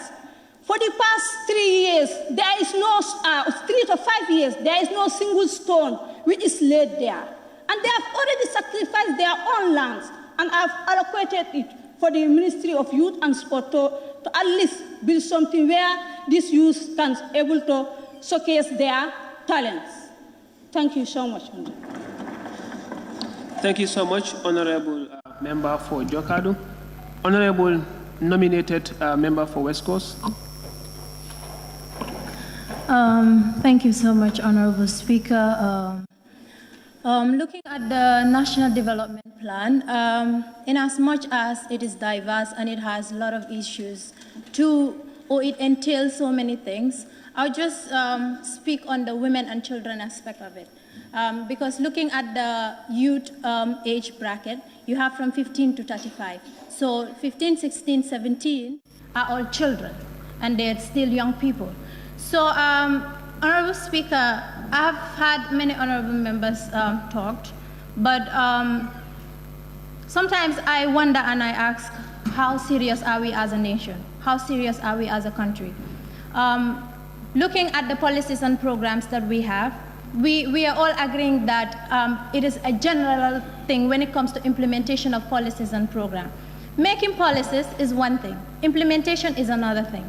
And we will not be considered as a serious nation or country if we are not prioritizing issues of children and women. We have the Women Amendment Act, we have the Children's Act 2005, amended 2016. The Gambia has ratified the United Nations Convention on the Rights of the Child in 1990, and also ratified a regional instrument, which is the African Charter on the Rights and Welfare of the Child. We have all this beautiful ratification, all these beautiful charters, all these beautiful conventions, and when it comes to the implementation part, it is not there. So I feel like in the National Development Plan, in as much as people have been consulted, I think there needs to be a better consultation when it comes to women and children matters so they could be inclusive and captured. Because these are people that are mostly vulnerable to situations. These are vulnerable sector of a society. These are people that are not able to take part in decision-making processes that concerns them. So women and children, knowing how well, if empowered, how well they can participate or how well they can influence decision-making processes and contribute to the socio-economic development of this country. The National Development Plan, in any way, considering the conventions that this country has ratified, should be inclusive when it comes to women and children matters. These people should be prioritized because obviously they would be able to stand out to defend their country. They can contribute in as much as other genders could so that we can close the gap of inequalities. So I believe with what I would recommend is that government should take issues of women and children as serious as any other issues, because these are a sector of a society that are mostly vulnerable. And then they should also fulfill their commitments towards the ratification of certain international, regional, and even national legal instruments to empower women and children. Thank you. Thank you so much, Honorable. Honorable nominated member for persons with disabilities.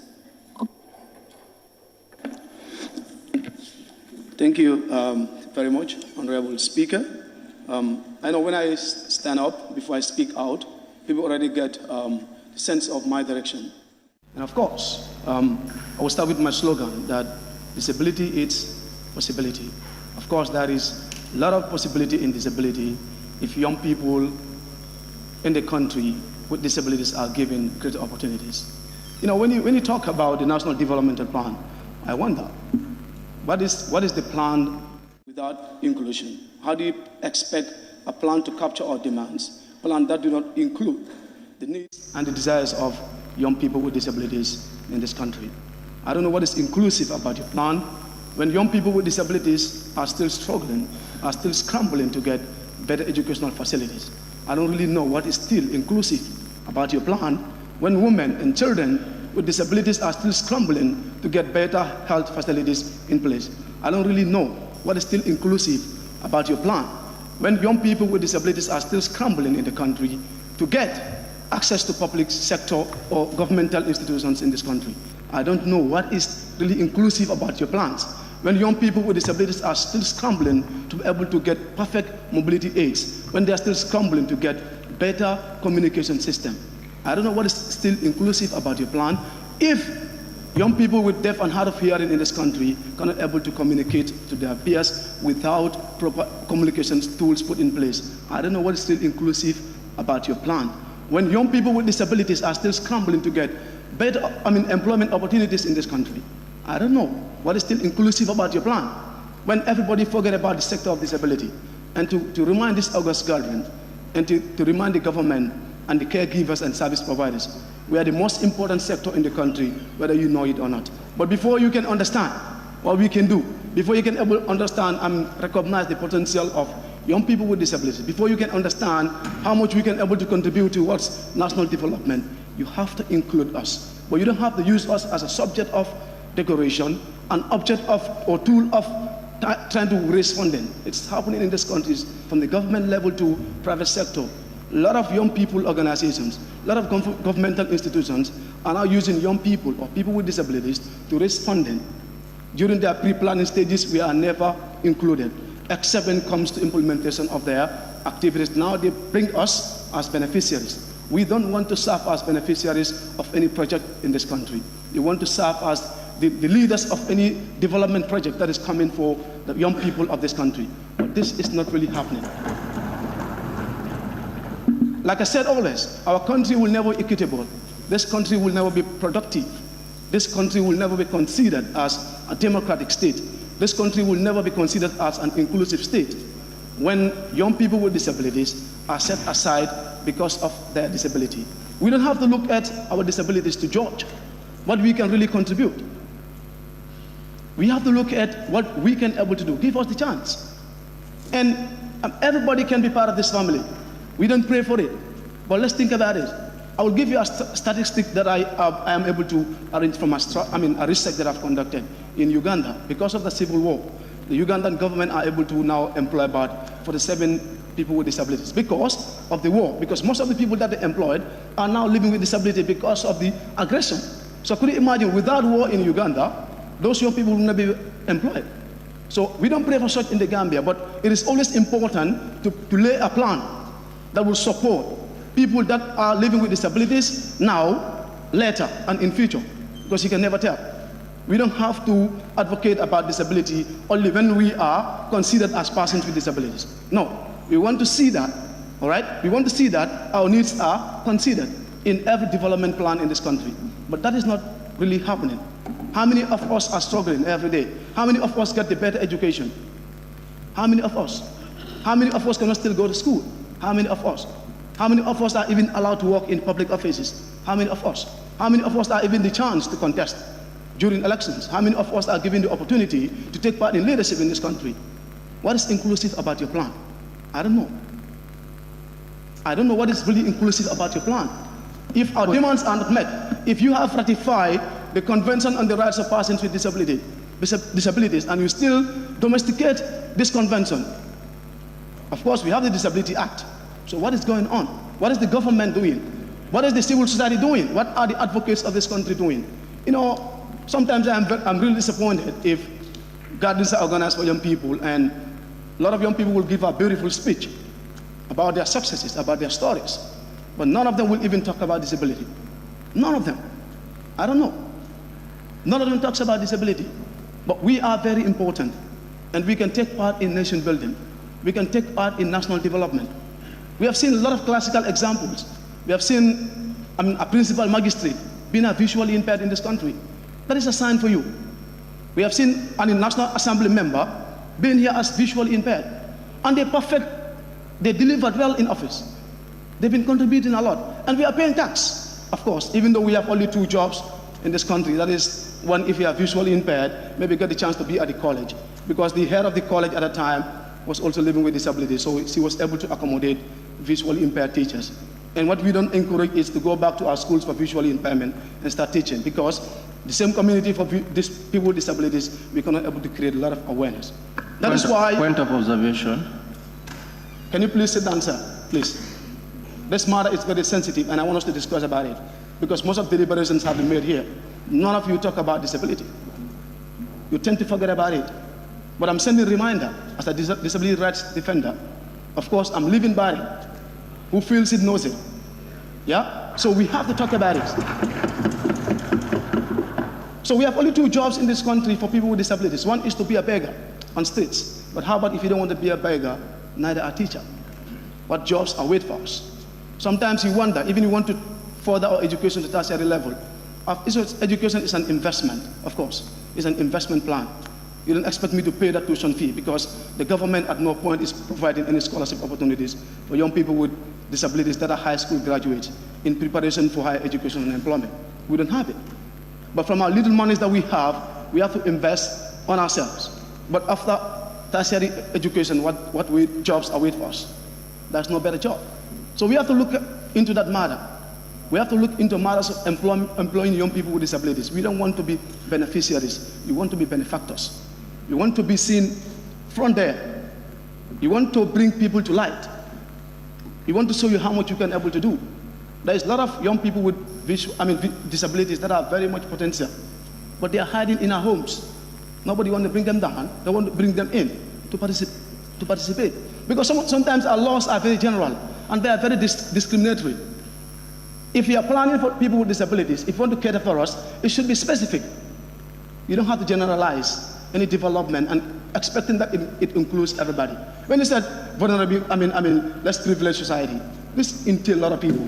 This includes a lot of people. Those with disabilities and those without even disabilities. But disability matters to be specific in our every national agenda. Of course. How many of us will want to support a candidate with disability? And I've been saying this. Maybe someday I will get the chance to be the president of this nation. All my members of the cabinet will be people with disabilities. Of course. All the members of my cabinet will be people with disabilities. Not to discriminate other set of society, but to tell people how much we can able to do. If we can have people with disabilities as nurses, as teachers, as health workers, what position can we handle in this country? It's not there. It is not there. So understand that any development that does not include us, it is not really for us. And you don't expect when you implement it will reflect on us. No, it's not going to work because you don't know our problems. You don't know what we're going through. You don't involve us. You only use us to make funding and implement your programs. And later you write your beautiful reports. Of course, persons with disabilities are included. We are never included. You want to be benefactors, not beneficiaries. Thank you. Thank you so much, Honorable Member. I will now call on Honorable Nominated Member for Basse.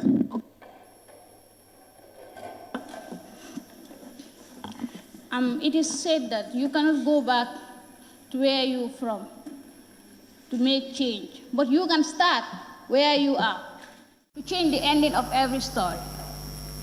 I believe it's high time we start reminding the government that the youth constitute of more than half percentage of the population of the Gambia.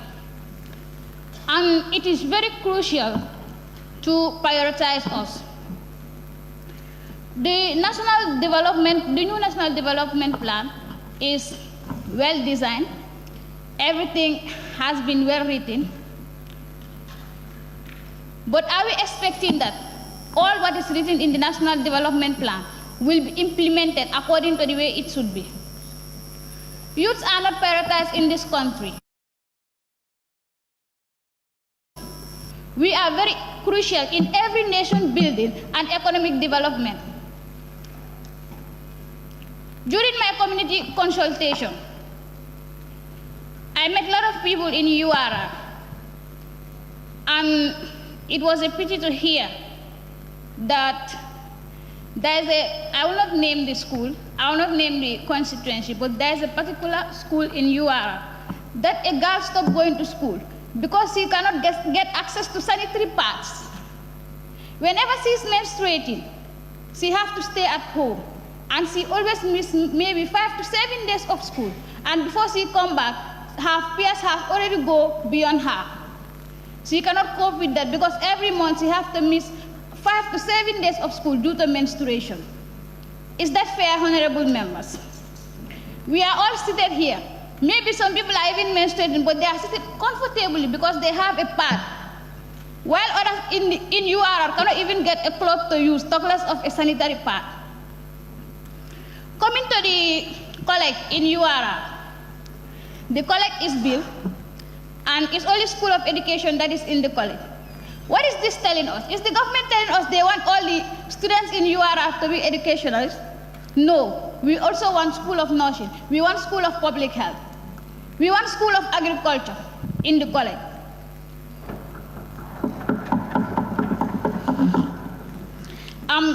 The other thing is that we are here to represent our people. We did consultations and a lot of things were said. As my fellow nominated honorable member just listed here and said about the people with disability. Not only the people with disability. If the government of this country want us or the country to be successful in the future, they must prioritize the youth, put effort in the youth, provide funding for the youth, provide scholarship for the youth. Scholarship needs to be given to the youth for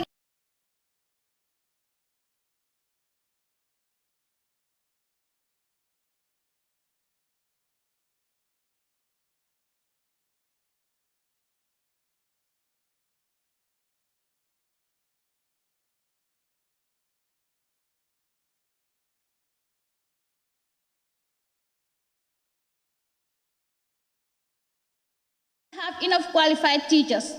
Those that are there are trying their level best, but still we provide good results. After providing good results, it is very difficult for us to further our education.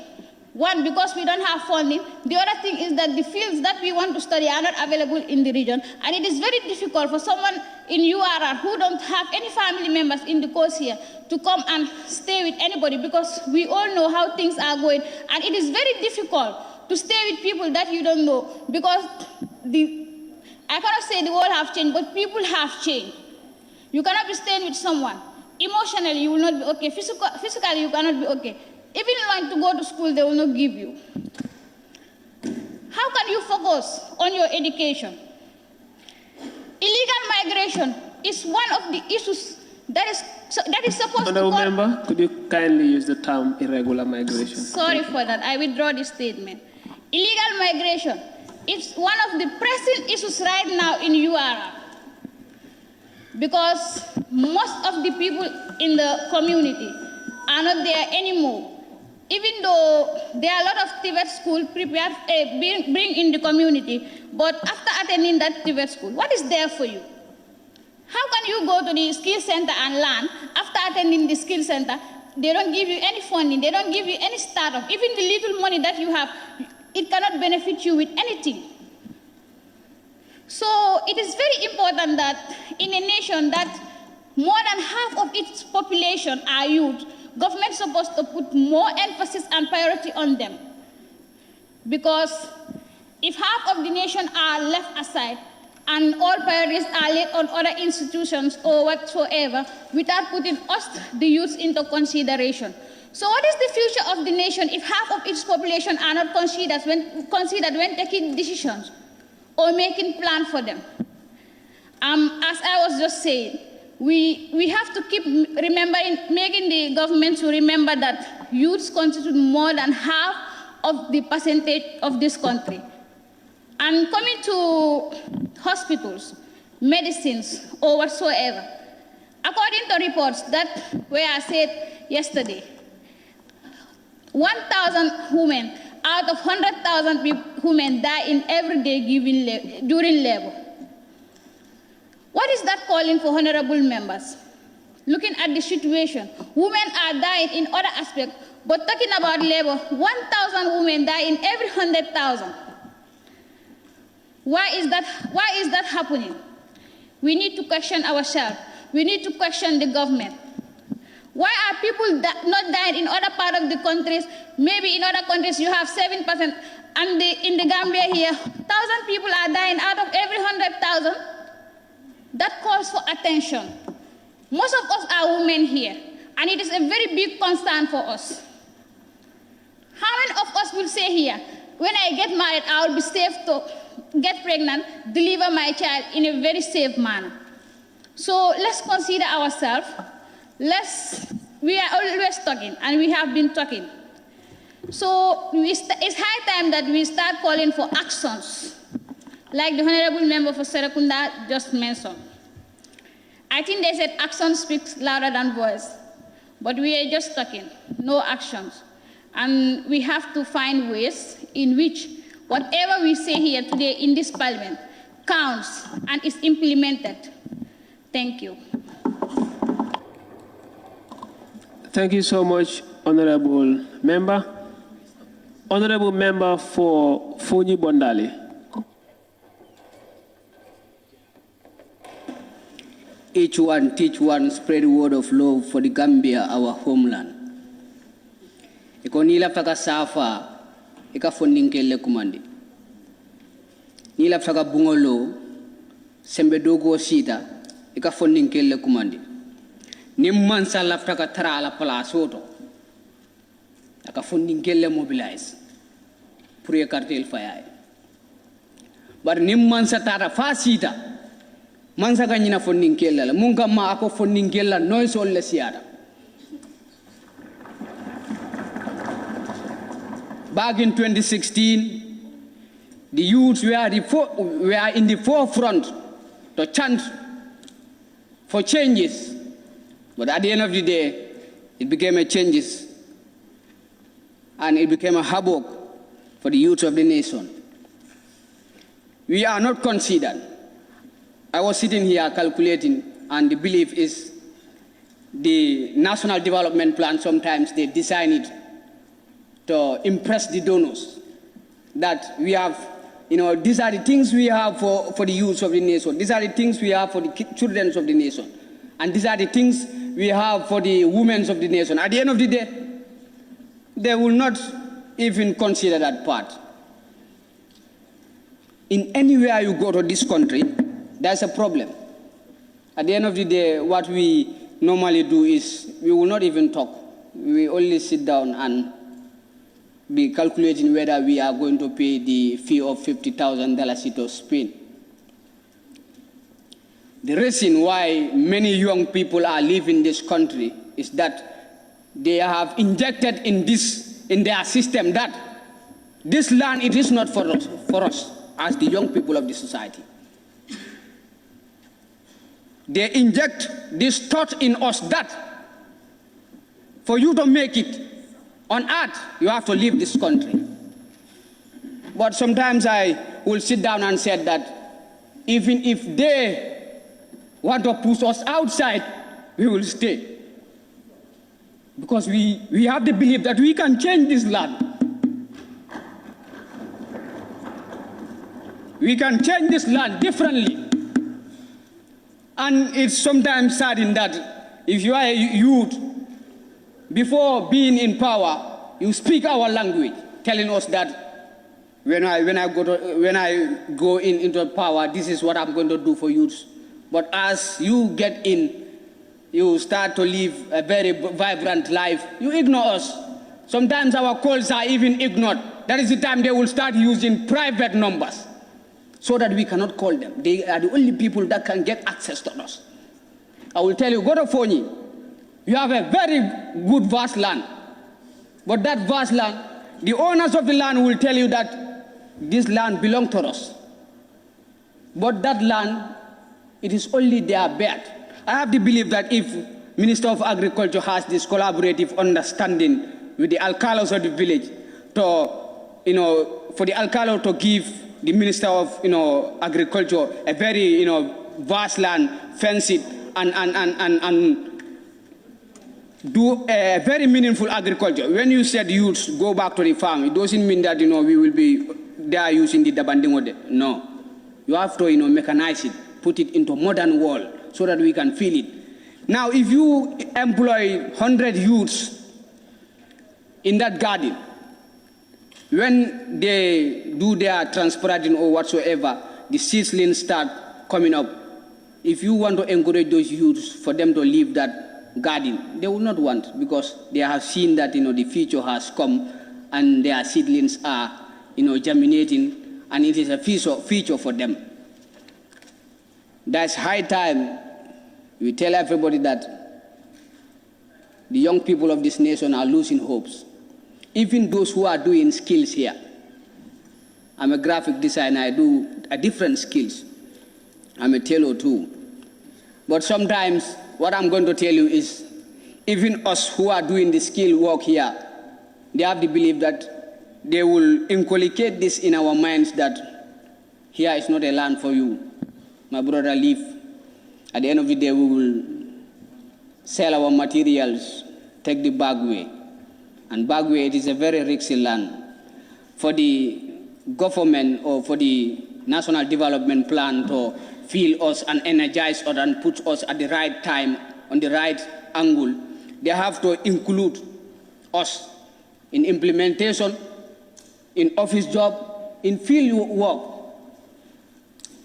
The reason why most of the youths are engaging in whatsoever business they are doing inside the society, so that they will have fast money. Fast money is sometimes even preferable than this office, this salary job, because what you are going to have in fast money is more ideal than what you are going to have in the payment at the end of the day. And my belief is government should make plans and ways to put us, energize us, encourage us, motivate us, and tell us that not that you are the youths of tomorrow, no, we are both youths of today and tomorrow. This is my take, and thank you, everybody. Thank you very much, Honorable. Honorable Member for Combois.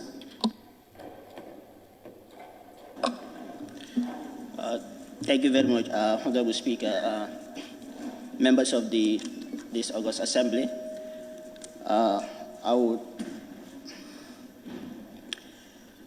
first of all like, before I delve into the recovery focus NDP, to first of all look at the NDP that we have, from 2018 to 2021, because it's important we make a reflection. And then with that, going by the outcomes, I'm somebody that is very appreciative of effort. We will all acknowledge that there are some little progresses that are made.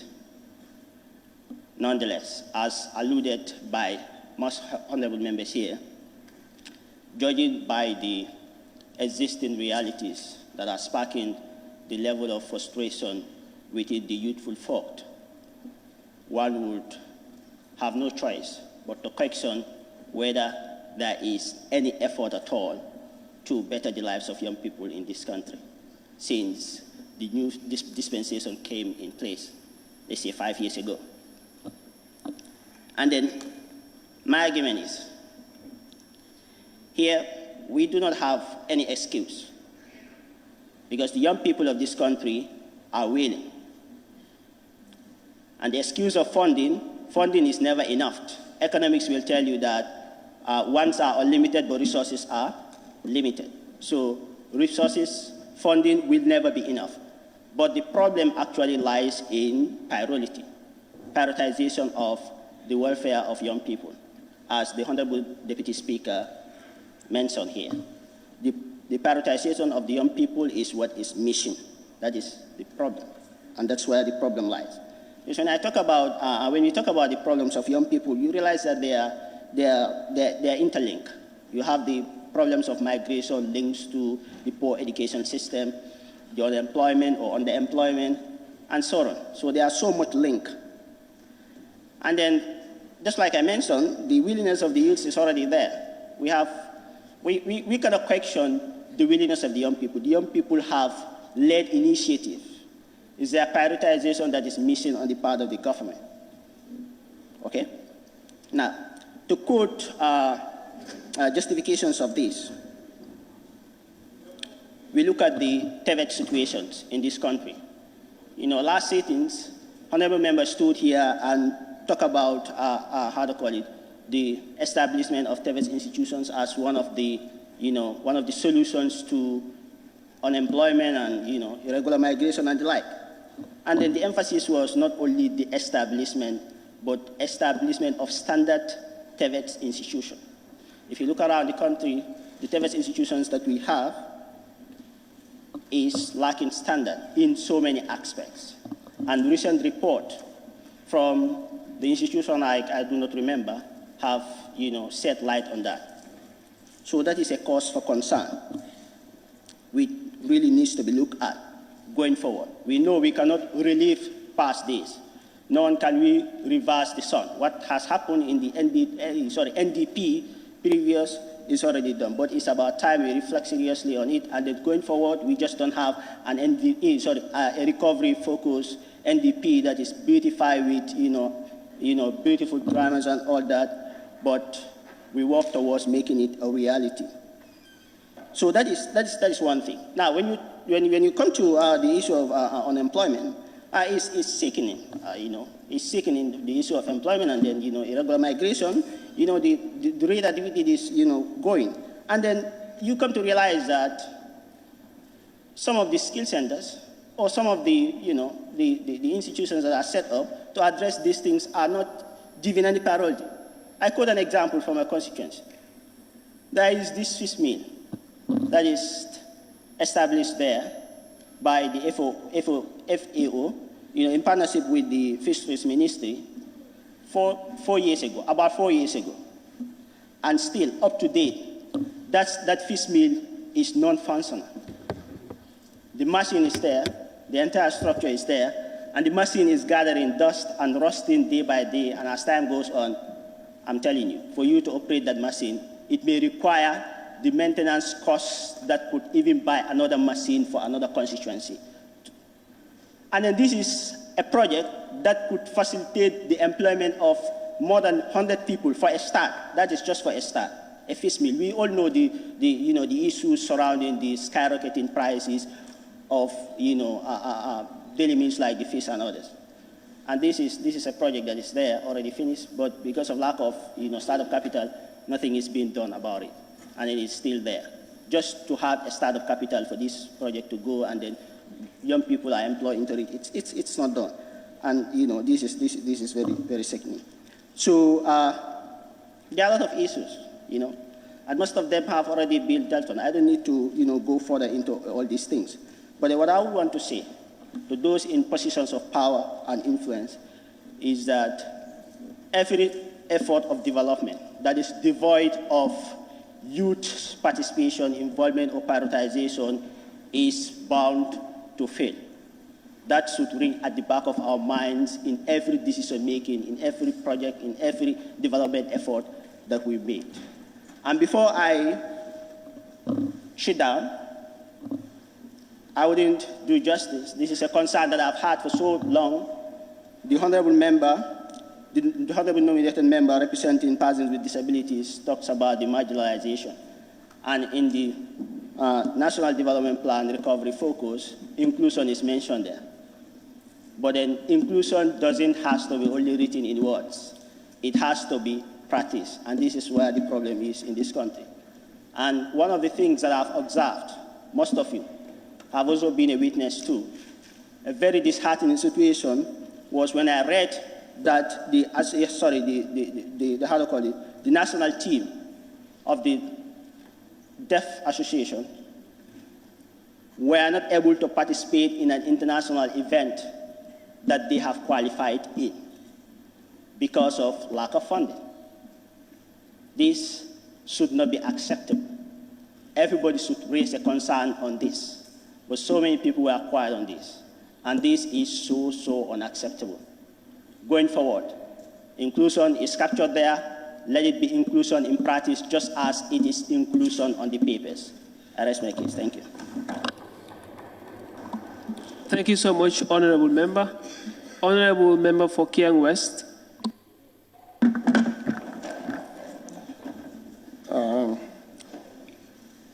Thank you very much, Honorable Speaker.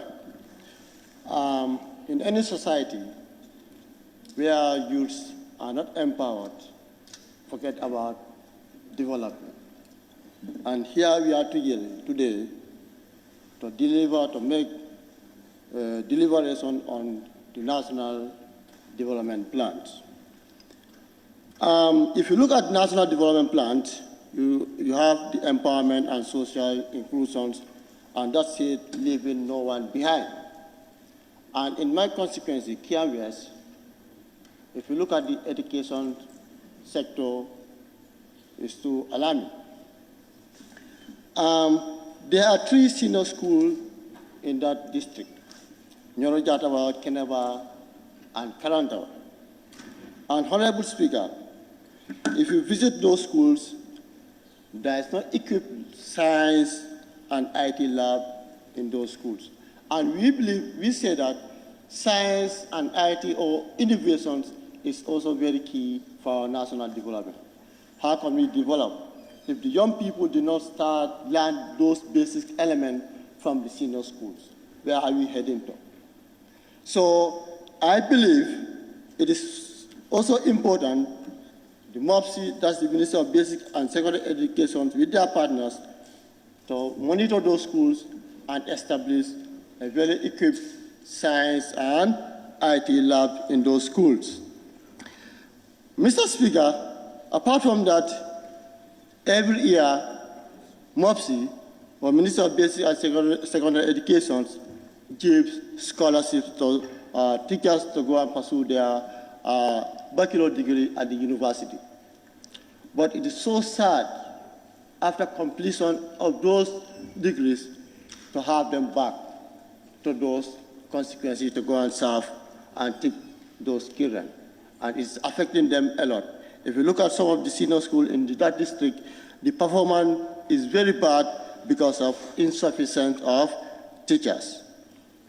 And in that, I think the Minister of Basic and Secondary Education should come with a proper monitoring policy to ensure that any teachers that is sponsored by them have to go back to the rural area to go and teach, because we need equality treatment, both rural and the urban centers.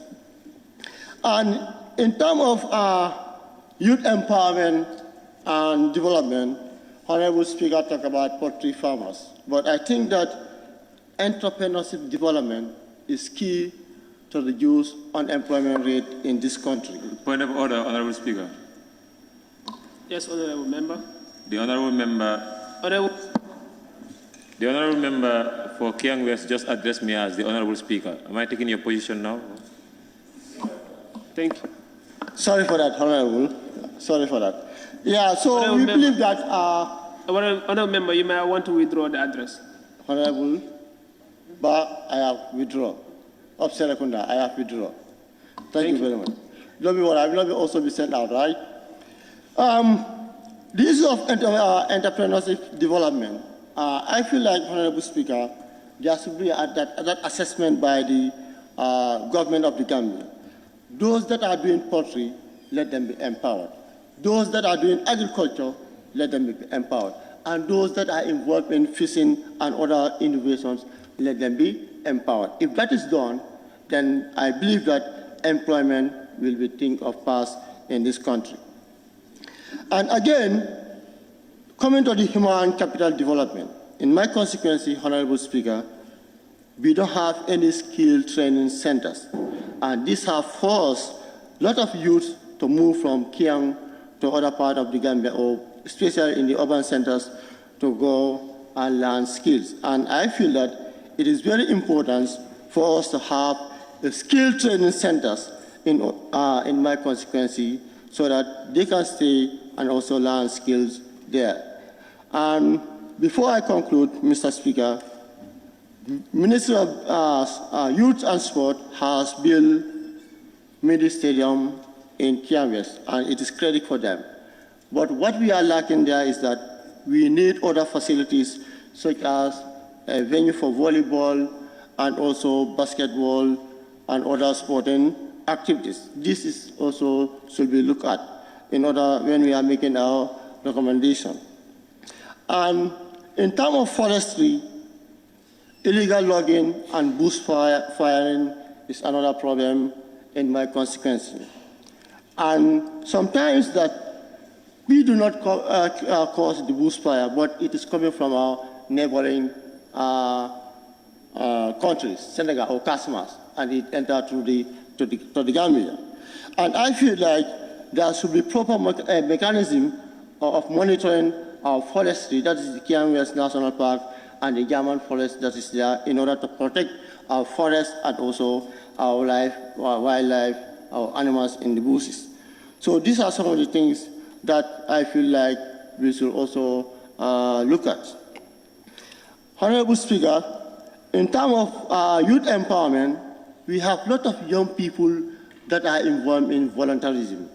So I am suggesting to NYC, that is the National Youth Council, to recognize the effort of any youth that is doing effective volunteerism by giving them a sort of awarding ceremony and giving them certificate. That will also increase the number of volunteerism in order to have a national development. Thank you very much. Thank you so much, Honorable Member. May I please bring it to the attention of this Honorable House that we are moving very close to the end of this part of the debate, and I would therefore appeal to the Honorable Members to shorten their submissions as short as possible as we move forward.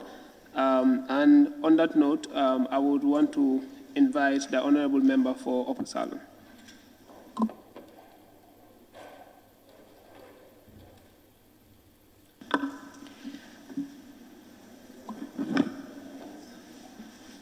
Honorable Member for Jarawes. Okay. Sorry, it seems the member for Upper Salon is set. Yes, please go ahead. Assalamu alaikum, everyone. Thank you very much, Honorable Speaker, for giving me the floor. After I did my constituency consultation, my recommendation will go to the education sector in my constituency. I had the consultation, and where I invited a lot of our students at the school. I was so sad that to have students complaining about they don't have textbooks in schools. If students did not have textbooks in school, how can they learn? So it's a big, I was so sad to hear that our student does not even have textbooks. The other thing is, in my own constituency, especially Pancham village, our school is not even fenced. This school, when we are learning, mbami ñu ngi fele, fasi ñu ngi fele, lu nekk ngay gis ci biir school bi. And we are having primary school there. Are those kids safe in that school? Pour ñooñu nekk noonu ci school bi. They are not even safe. Because school bi nga xamantene amut fence bi bu mu daanoo ba léegi kenn waxut ci dara. So it is just left just like that. And the other issue is students complaining about water. They only have one bowl in the school, Pancham school, only one borehole. And that borehole cannot serve the school. The thing is, the entire village, so I'm appealing to the Ministry of Education to help us. And in my constituency also, not only considering Pancham, as we invite other people from different communities about these issues of traveling. Like students will be traveling from Leba to Pancham for schooling.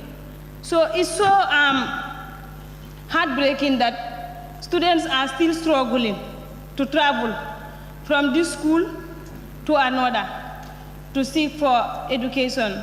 And I am appealing for them to help us with that. And the other thing is to the government. I'm pleading to the government to involve us, the youth, in policy making. Because if we, the youths, we are not involved in policy making, all the policy makers, they are above the youth age bracket. And if that happens, when they are making policies, who is there to represent us? Nobody is there to represent us. Meaning that if we don't have a representative there, we cannot be considered, and we will always be left behind. As far as we don't have a representative when it comes to policy making. So I'm appealing to the policy makers, please, let them consult us, let them engage us when it comes to policy making, so that our issues will be discussed as the Honorable Deputy Speaker said. Thank you. Thank you so much, Honorable Member. May I now call Honorable Member for Budnuka Kunda?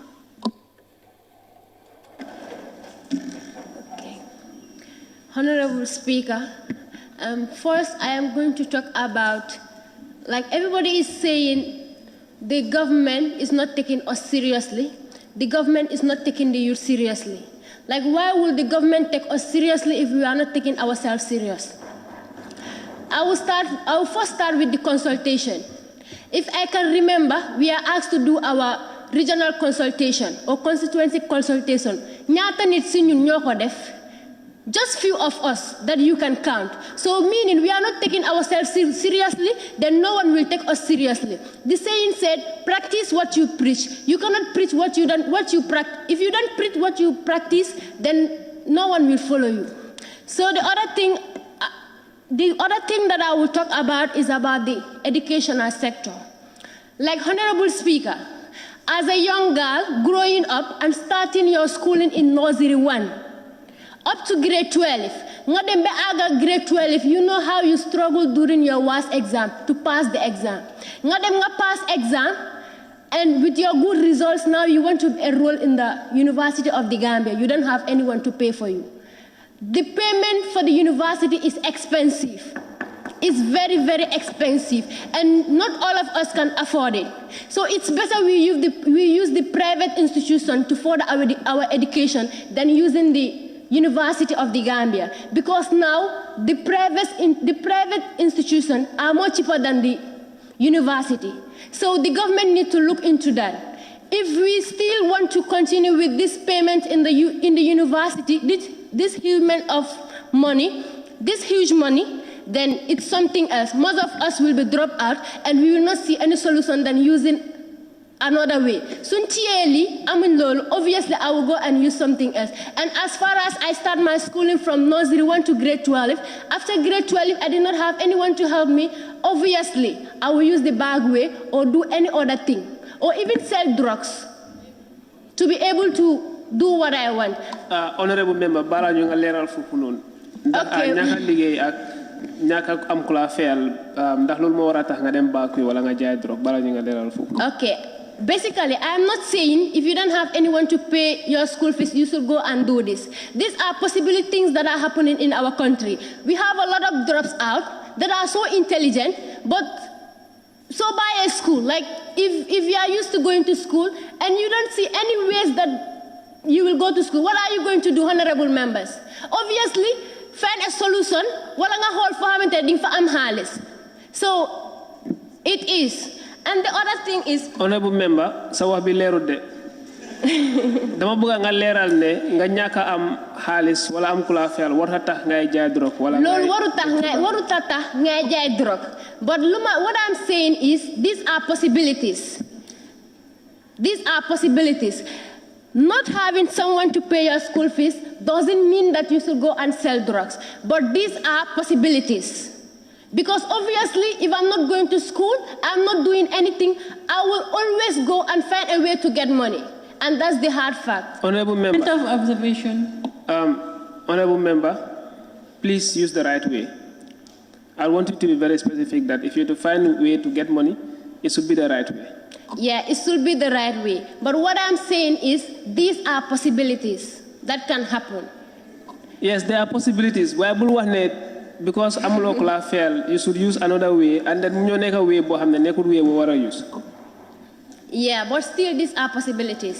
I am not saying that if you don't have someone to pay your school fees, you should go and sell drugs or do anything. But I am saying these are possibilities. If I'm sitting at home not doing anything, if I see a way to get money, obviously I will. Point of observation, Honorable Member, please. It's not accepted. I want to continue with my deliberations. Honorable Member, jaay drogue ku ko def ci dëkk bi loi bi dina la duma. Dolu degala. Wow. So it's good nga leeral ne comme kenn warta jaay drogue ak lu munti ñàkk a ñàkk. That's true. Ken waruta jaay drogue ak nu munti. But I am still saying. What are you laughing? It's Honorable true Member, that ñaanal bayal bot bi ak possibility bi. Okay. Thank you. Okay, it's fine then. The other thing is about the people with disability in our educational sector. Like if you look at the Gambia, there is only one school that we can point finger at and say, the school of deaf.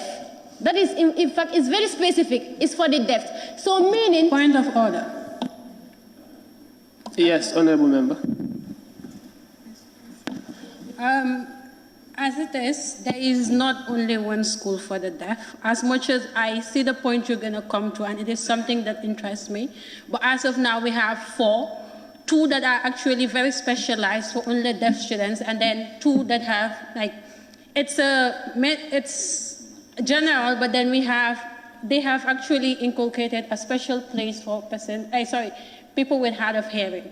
So the 2 that are actually specifically for the deaf students are the one in Carnifing here, KM, the one in West Coast, and then the one in SL, and then the one in, okay, we have another one. Okay, I can't remember the region. It is St. Joseph that is actually hosting them. Yes. In UR, Basai. Thank you. Okay. Thank you for the clarification. Honorable, you may proceed. Thank you for the clarification. The other part I want to talk about is changing of our syllabus. You cannot, if you start your schooling, you start from ABC. You cannot have different syllabus in nursery, different from primary, different from senior, and even different from the university. I mean tertiary institution. It's not making sense. It's high time we look into our syllabus and know what we are giving out. We cannot be there cramming diagrams. And you exactly know that if you go to tertiary institution, you will not be there cramming diagrams. It's something that we need to look at. And I will talk about the way our results are marked during this GABEC exam and the WAS exam.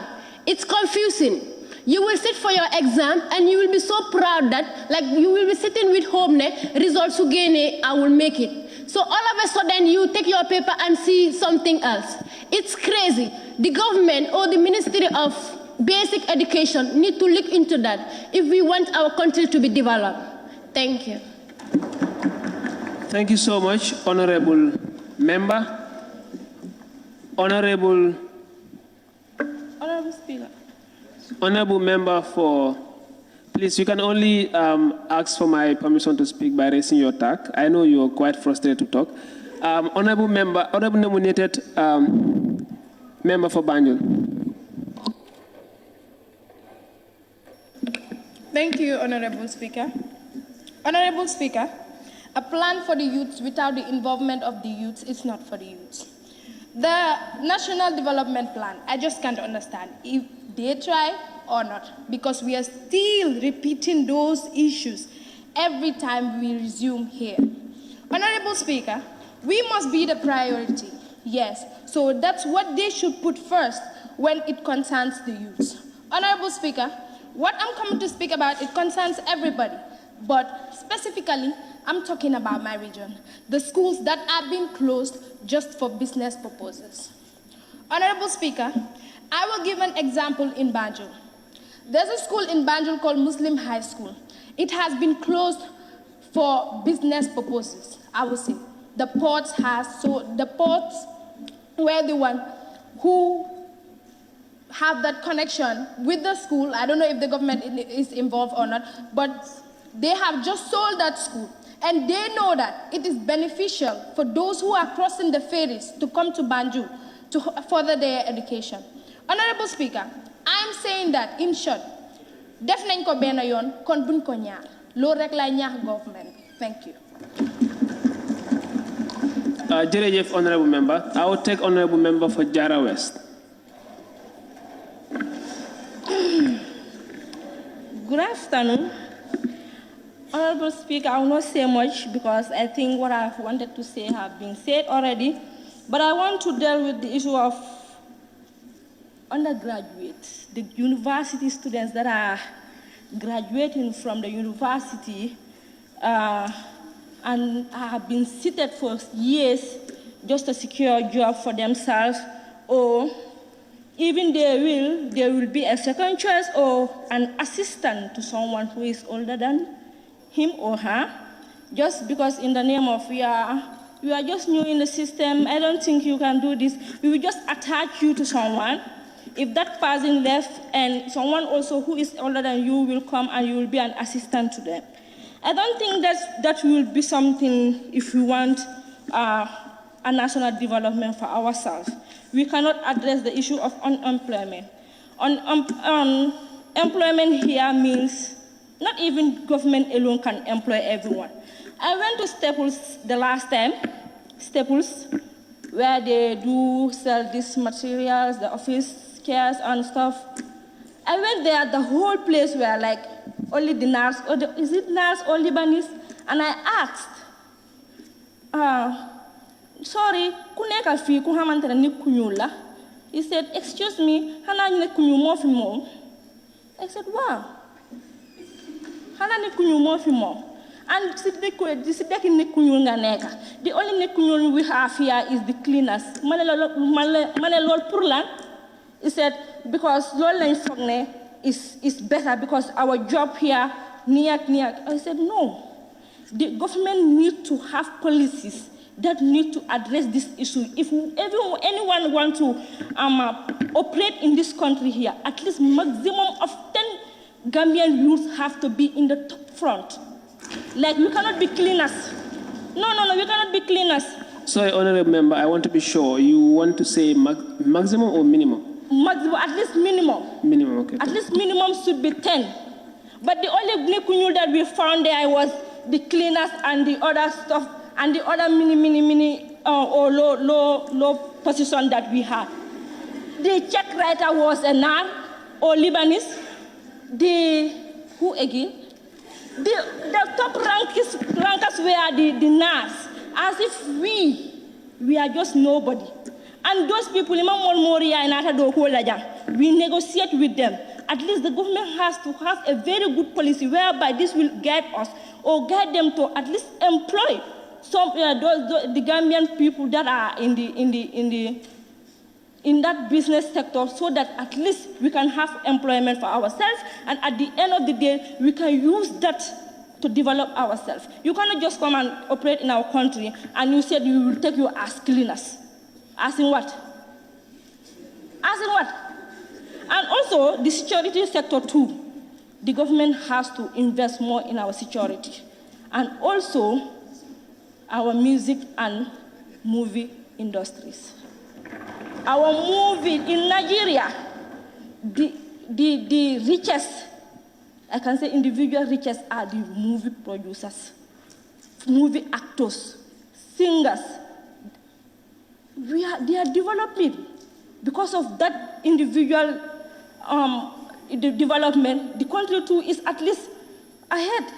They are moving at least step by step. But you cannot just put everything in the government and say we are all hoping to get an employment from the government, and at the end, it's not working. Maybe the salary will not favor us, or the job situation too will not favor us. But if the government too is investing in this movie industry, Kitabu and the people will at least have something, a very big theater where they can act their movie and also employ other Gambians.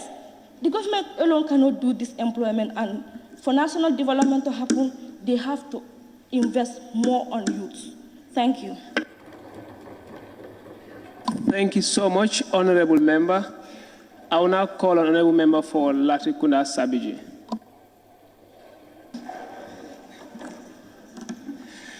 Honorable Speaker, members of this August Assembly, I stand here before you today disappointed as a young person of the Gambia, disappointed for the fact that we are only considered in theory, but never considered in practice. a young person has a lot of ambitions, energy, and drive towards attaining a better space for a better country wherever they find themselves. The Gambia has been blessed with a population of over 50% of young people who are not only vibrant, but also educated and have the will to serve their country. At some level, we've been given space, but only to advocate and influence certain decisions. On the more crucial aspects of governance and decision-making, we are only pushed at the sideline, and in some instances, we are suppressed and oppressed to the point that we cannot even speak. The democracy of a country is only effective if the young people are allowed to express themselves in a way that they feel that they are being governed, whether be it wrong or right. Because that is the only way that government will be informed as to whether they are going through the right trajectory towards attaining a national development plan.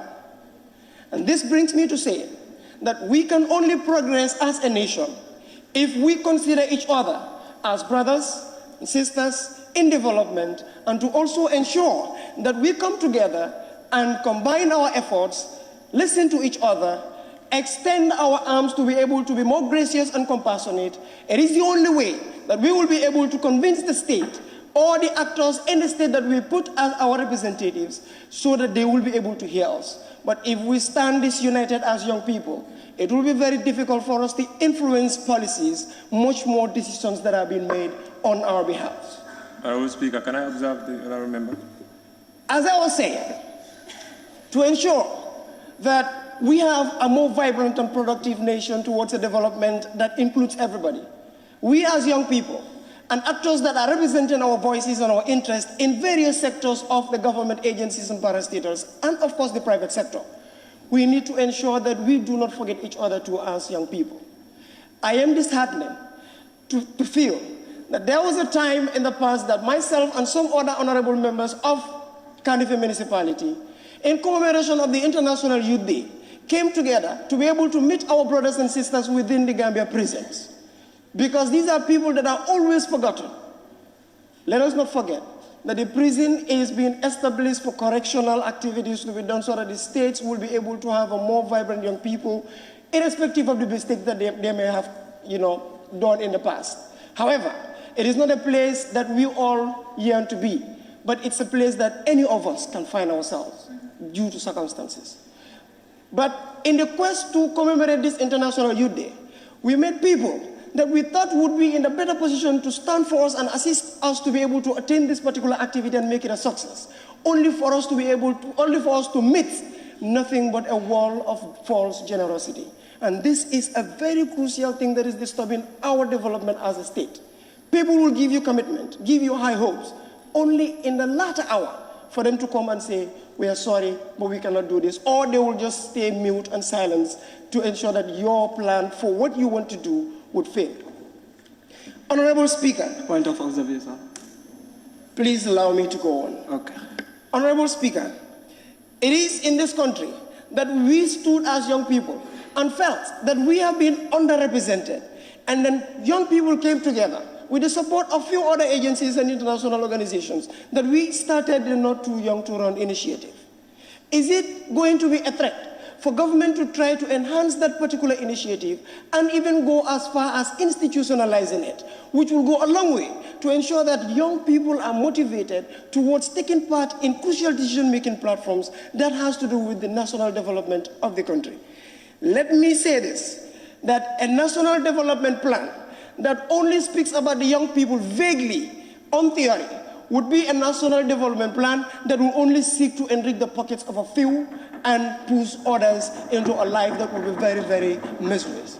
Honorable Speaker, on the third pillar of the national development plan that is connected to the second strategic objective of the NDP, which speaks about democratic governance. It is very saddening for us to look back in the past and see the effort and energy that the young people have invested into the drafting of the draft constitution that we all saw die in this very assembly. Young people have seen their will being represented in that particular document that was going to be very sacred. And it was going to be a document that will not only drive for a rapid development in this country, but also include a host or a lot of people, irrespective of your age, your gender, your religion, or wherever you may fall. But we were shocked to see that the people that were responsible to ensure that this particular document that is going to be so much more to the young people of the country, instead of discussing it to a certain level to be able to make amendments along the line, which is a possibility we would want to believe. But instead they decided to just push it along the sidelines and say, okay, you can wait and try again. This is me standing here today and asking all interested people that are invested in the development of this country, let's come together and ensure that and see how we will be able to engage our National Assembly members at our various constituency levels. Let's speak to them. Talk to them about this draft constitution and how best we'll be able to bring them back. If that happens, then a lot of other things that we are talking about as menaces may be able to be addressed in that particular constitution if it comes to life. Thank you very much. Thank you so much, Honorable Member for Latrikunda. Honorable members, please at this juncture, permit me to call on Honorable Member for Serekunda, the mover of the motion, to wind up the debate. Thank you very much, Honorable Speaker. Free up your mind and be ready to enjoy. Go on, free up your mind, ladies and gentlemen. Honorable members, thank you very much. Honorable members, we have talked about the National Development Plan, which is a very crucial document when we looked into the future of this country. And still we know, as I alluded in the beginning of this motion, that the money that is going to implement this National Development Plan is not coming from taxpayers' pocket only, because that cannot solve this problem. So now what are we to do as a country? We are a country that depends on tax and donors to fund our projects. And we are saying that since 1965 up to today, we can no longer depend on taxpayers' money and funders or donors to implement our project for us. We all have said crucial things that have disturbed our respective constituencies. We all know and have delivered to expectation. But as I alluded, today is not the day that we came and copy and paste statistics and talked about issues and saw how eloquent we are in speaking. But I have said in the beginning that today is the day of action. And from here up to the other motions that we are moving forward, I want each honorable member, when you stand, tell us what you have done from the last sitting up to now in implementation. And today, as I stand here, I believe solely that the creative industry is one of the gateways that can really contribute massively to the economic development of this country. And it seems like our government is not really giving it the concentration and the focus that it needs. And it is the young people that are in that creative industry. I could fully remember fondly back in the 70s when the Super Eagle Band was here, roaming this sub-region and the world at large. Having that power, by then we do not even see Senegal where it stands. And I could fully remember the stories that Youssou N'Dour, the king of Mbala today in the world, was one time in this country to seek for that knowledge. And we had it in this country, and we did not take it seriously. And we are saying, as youth of this country, that it is high time that we do not do talking. This is the time of action. Our people must be respected, must be given the opportunity that they deserve, and especially in the creative industry. Today, when you go to Nigeria, Basket Mouth is not having an office or an institution place, but the man is a millionaire because he is a comedian. And he's making good use of TikTok and YouTube. We have Barhama here as a musician, Bati Wurus. But here, who does even go and subscribe? Subscribe. We use that way I'm talking here. Damale send ayena affair. Send yenen use nale send affair yenen. Pull yenen use. Pull ngen duka fa ngen tek tik. Ngen subscribe YouTube wala TikTok. Boy, it becomes a problem. So today is not about talking of eloquence. I've said it. And I'm not leaving this parliament this time around. Whoever comes here, talk about the action that you have done. We are tired. Our youths in Serekunda, when we went for our consultation, they looked into my eyes and they told me that we have given up in this country. You go in the street, they told you we have given up. Me, myself, I have given up in the educational sector. Third year, those that are in the university that know me here, I'm in third year. I'm not graduated. I myself has established the first art institution in this country. Go and check the data. Should we be the ones that should have been established in this institution? It should have been done since before our time. We are not proud of it, but what we are saying is now that the opportunity that we have up to the next generation that is Honorable coming, member, I might want to advise that you wind up the debate instead of introducing new ideas as we are set to head up. Yes. Thank you very much, Honorable Speaker. What I'm saying is... Honorable Speaker, point of order, please. Yes, please. Thank you. I stand on order 10, that is the session. The duration of each session shall be determined by the House of this committee. So, Honorable Speaker, for you ending the motion here, or allowing the Honorable Member for lower study, I term it as it's out of order. So please, can you bring it to order so that people will debate excessively on the topic? Thank you. Thank you so much, Honourable Member, for that point of order. Standing Order 13 has given the Speaker the right to suspend or adjourn the sitting at any time. Thank you. Please go ahead. Thank you. As I summarize, I want to tell the youths of the country and also stakeholders that let us work as a team. Gambia, mom. We cannot give up on this country. The moment we say that we all are leaving this country will never develop. And our youths are really dying in the pathway. Let us work together as a team. Let us make sure that we support each other's initiative and go to each other's events so that we can be able to support what we own and also celebrate our own. Let us not wait for our people to die, we celebrate them. Let us celebrate each other.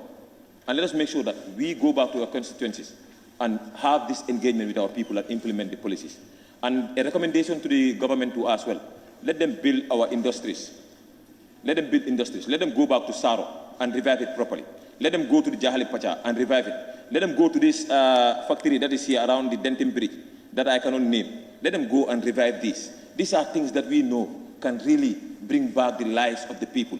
Let them make sure that the parks are able to build and the youth that are in the sport area are able to give in the opportunity. And let them look into Serekunda. Serekunda, my people are dying because the only opportunity that we have is the market, and the market is really not helping us to that extent. And our youths do not know what they own, and they are asking for it. They want the government and our leaders to tell us what do we own in Serekunda so that we can make good use of it. Because our youths are giving up teenage pregnancy bank pari hale legi gaay ngi pon nu gaay di pon bro mo gënal. Thank you so much, Honourable Member.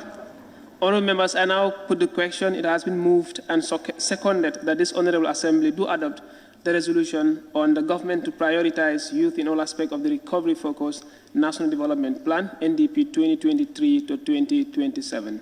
Those in favor, please say aye. Those not in favor, please say no. The ayes have it. Therefore, honourable members, at this juncture, may I invoke Standing Order 13 to suspend the sitting, and we shall resume at 3:15 p.m.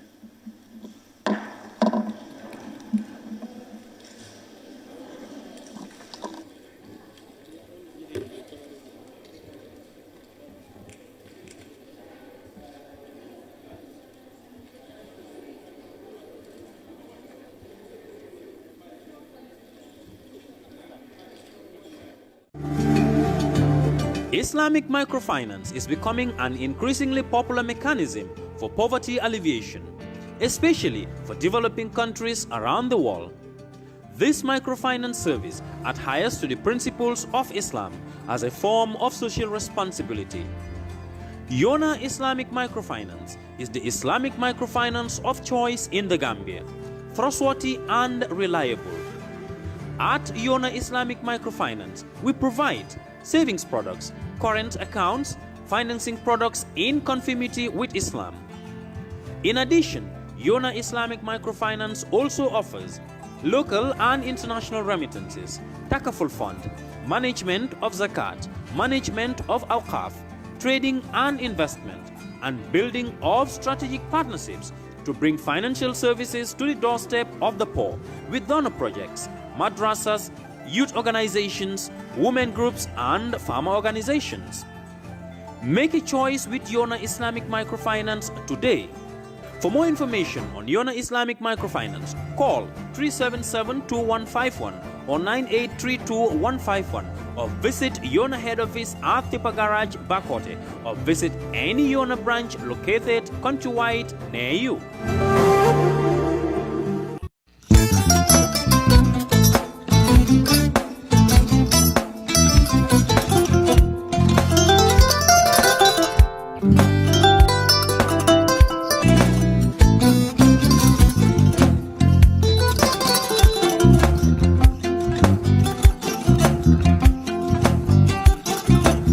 I get it.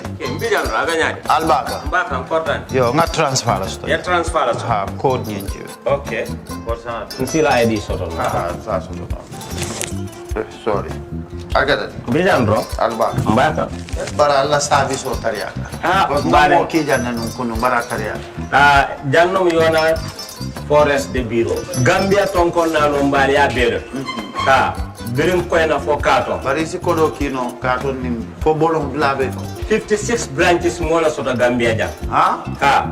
Gambia kono ani Gambia bantala bankol. Nka kodo kiya bere. Kodo sifa fo falindiro fo nyaadi lafta memmen na kodi to poto nin kodi maraw.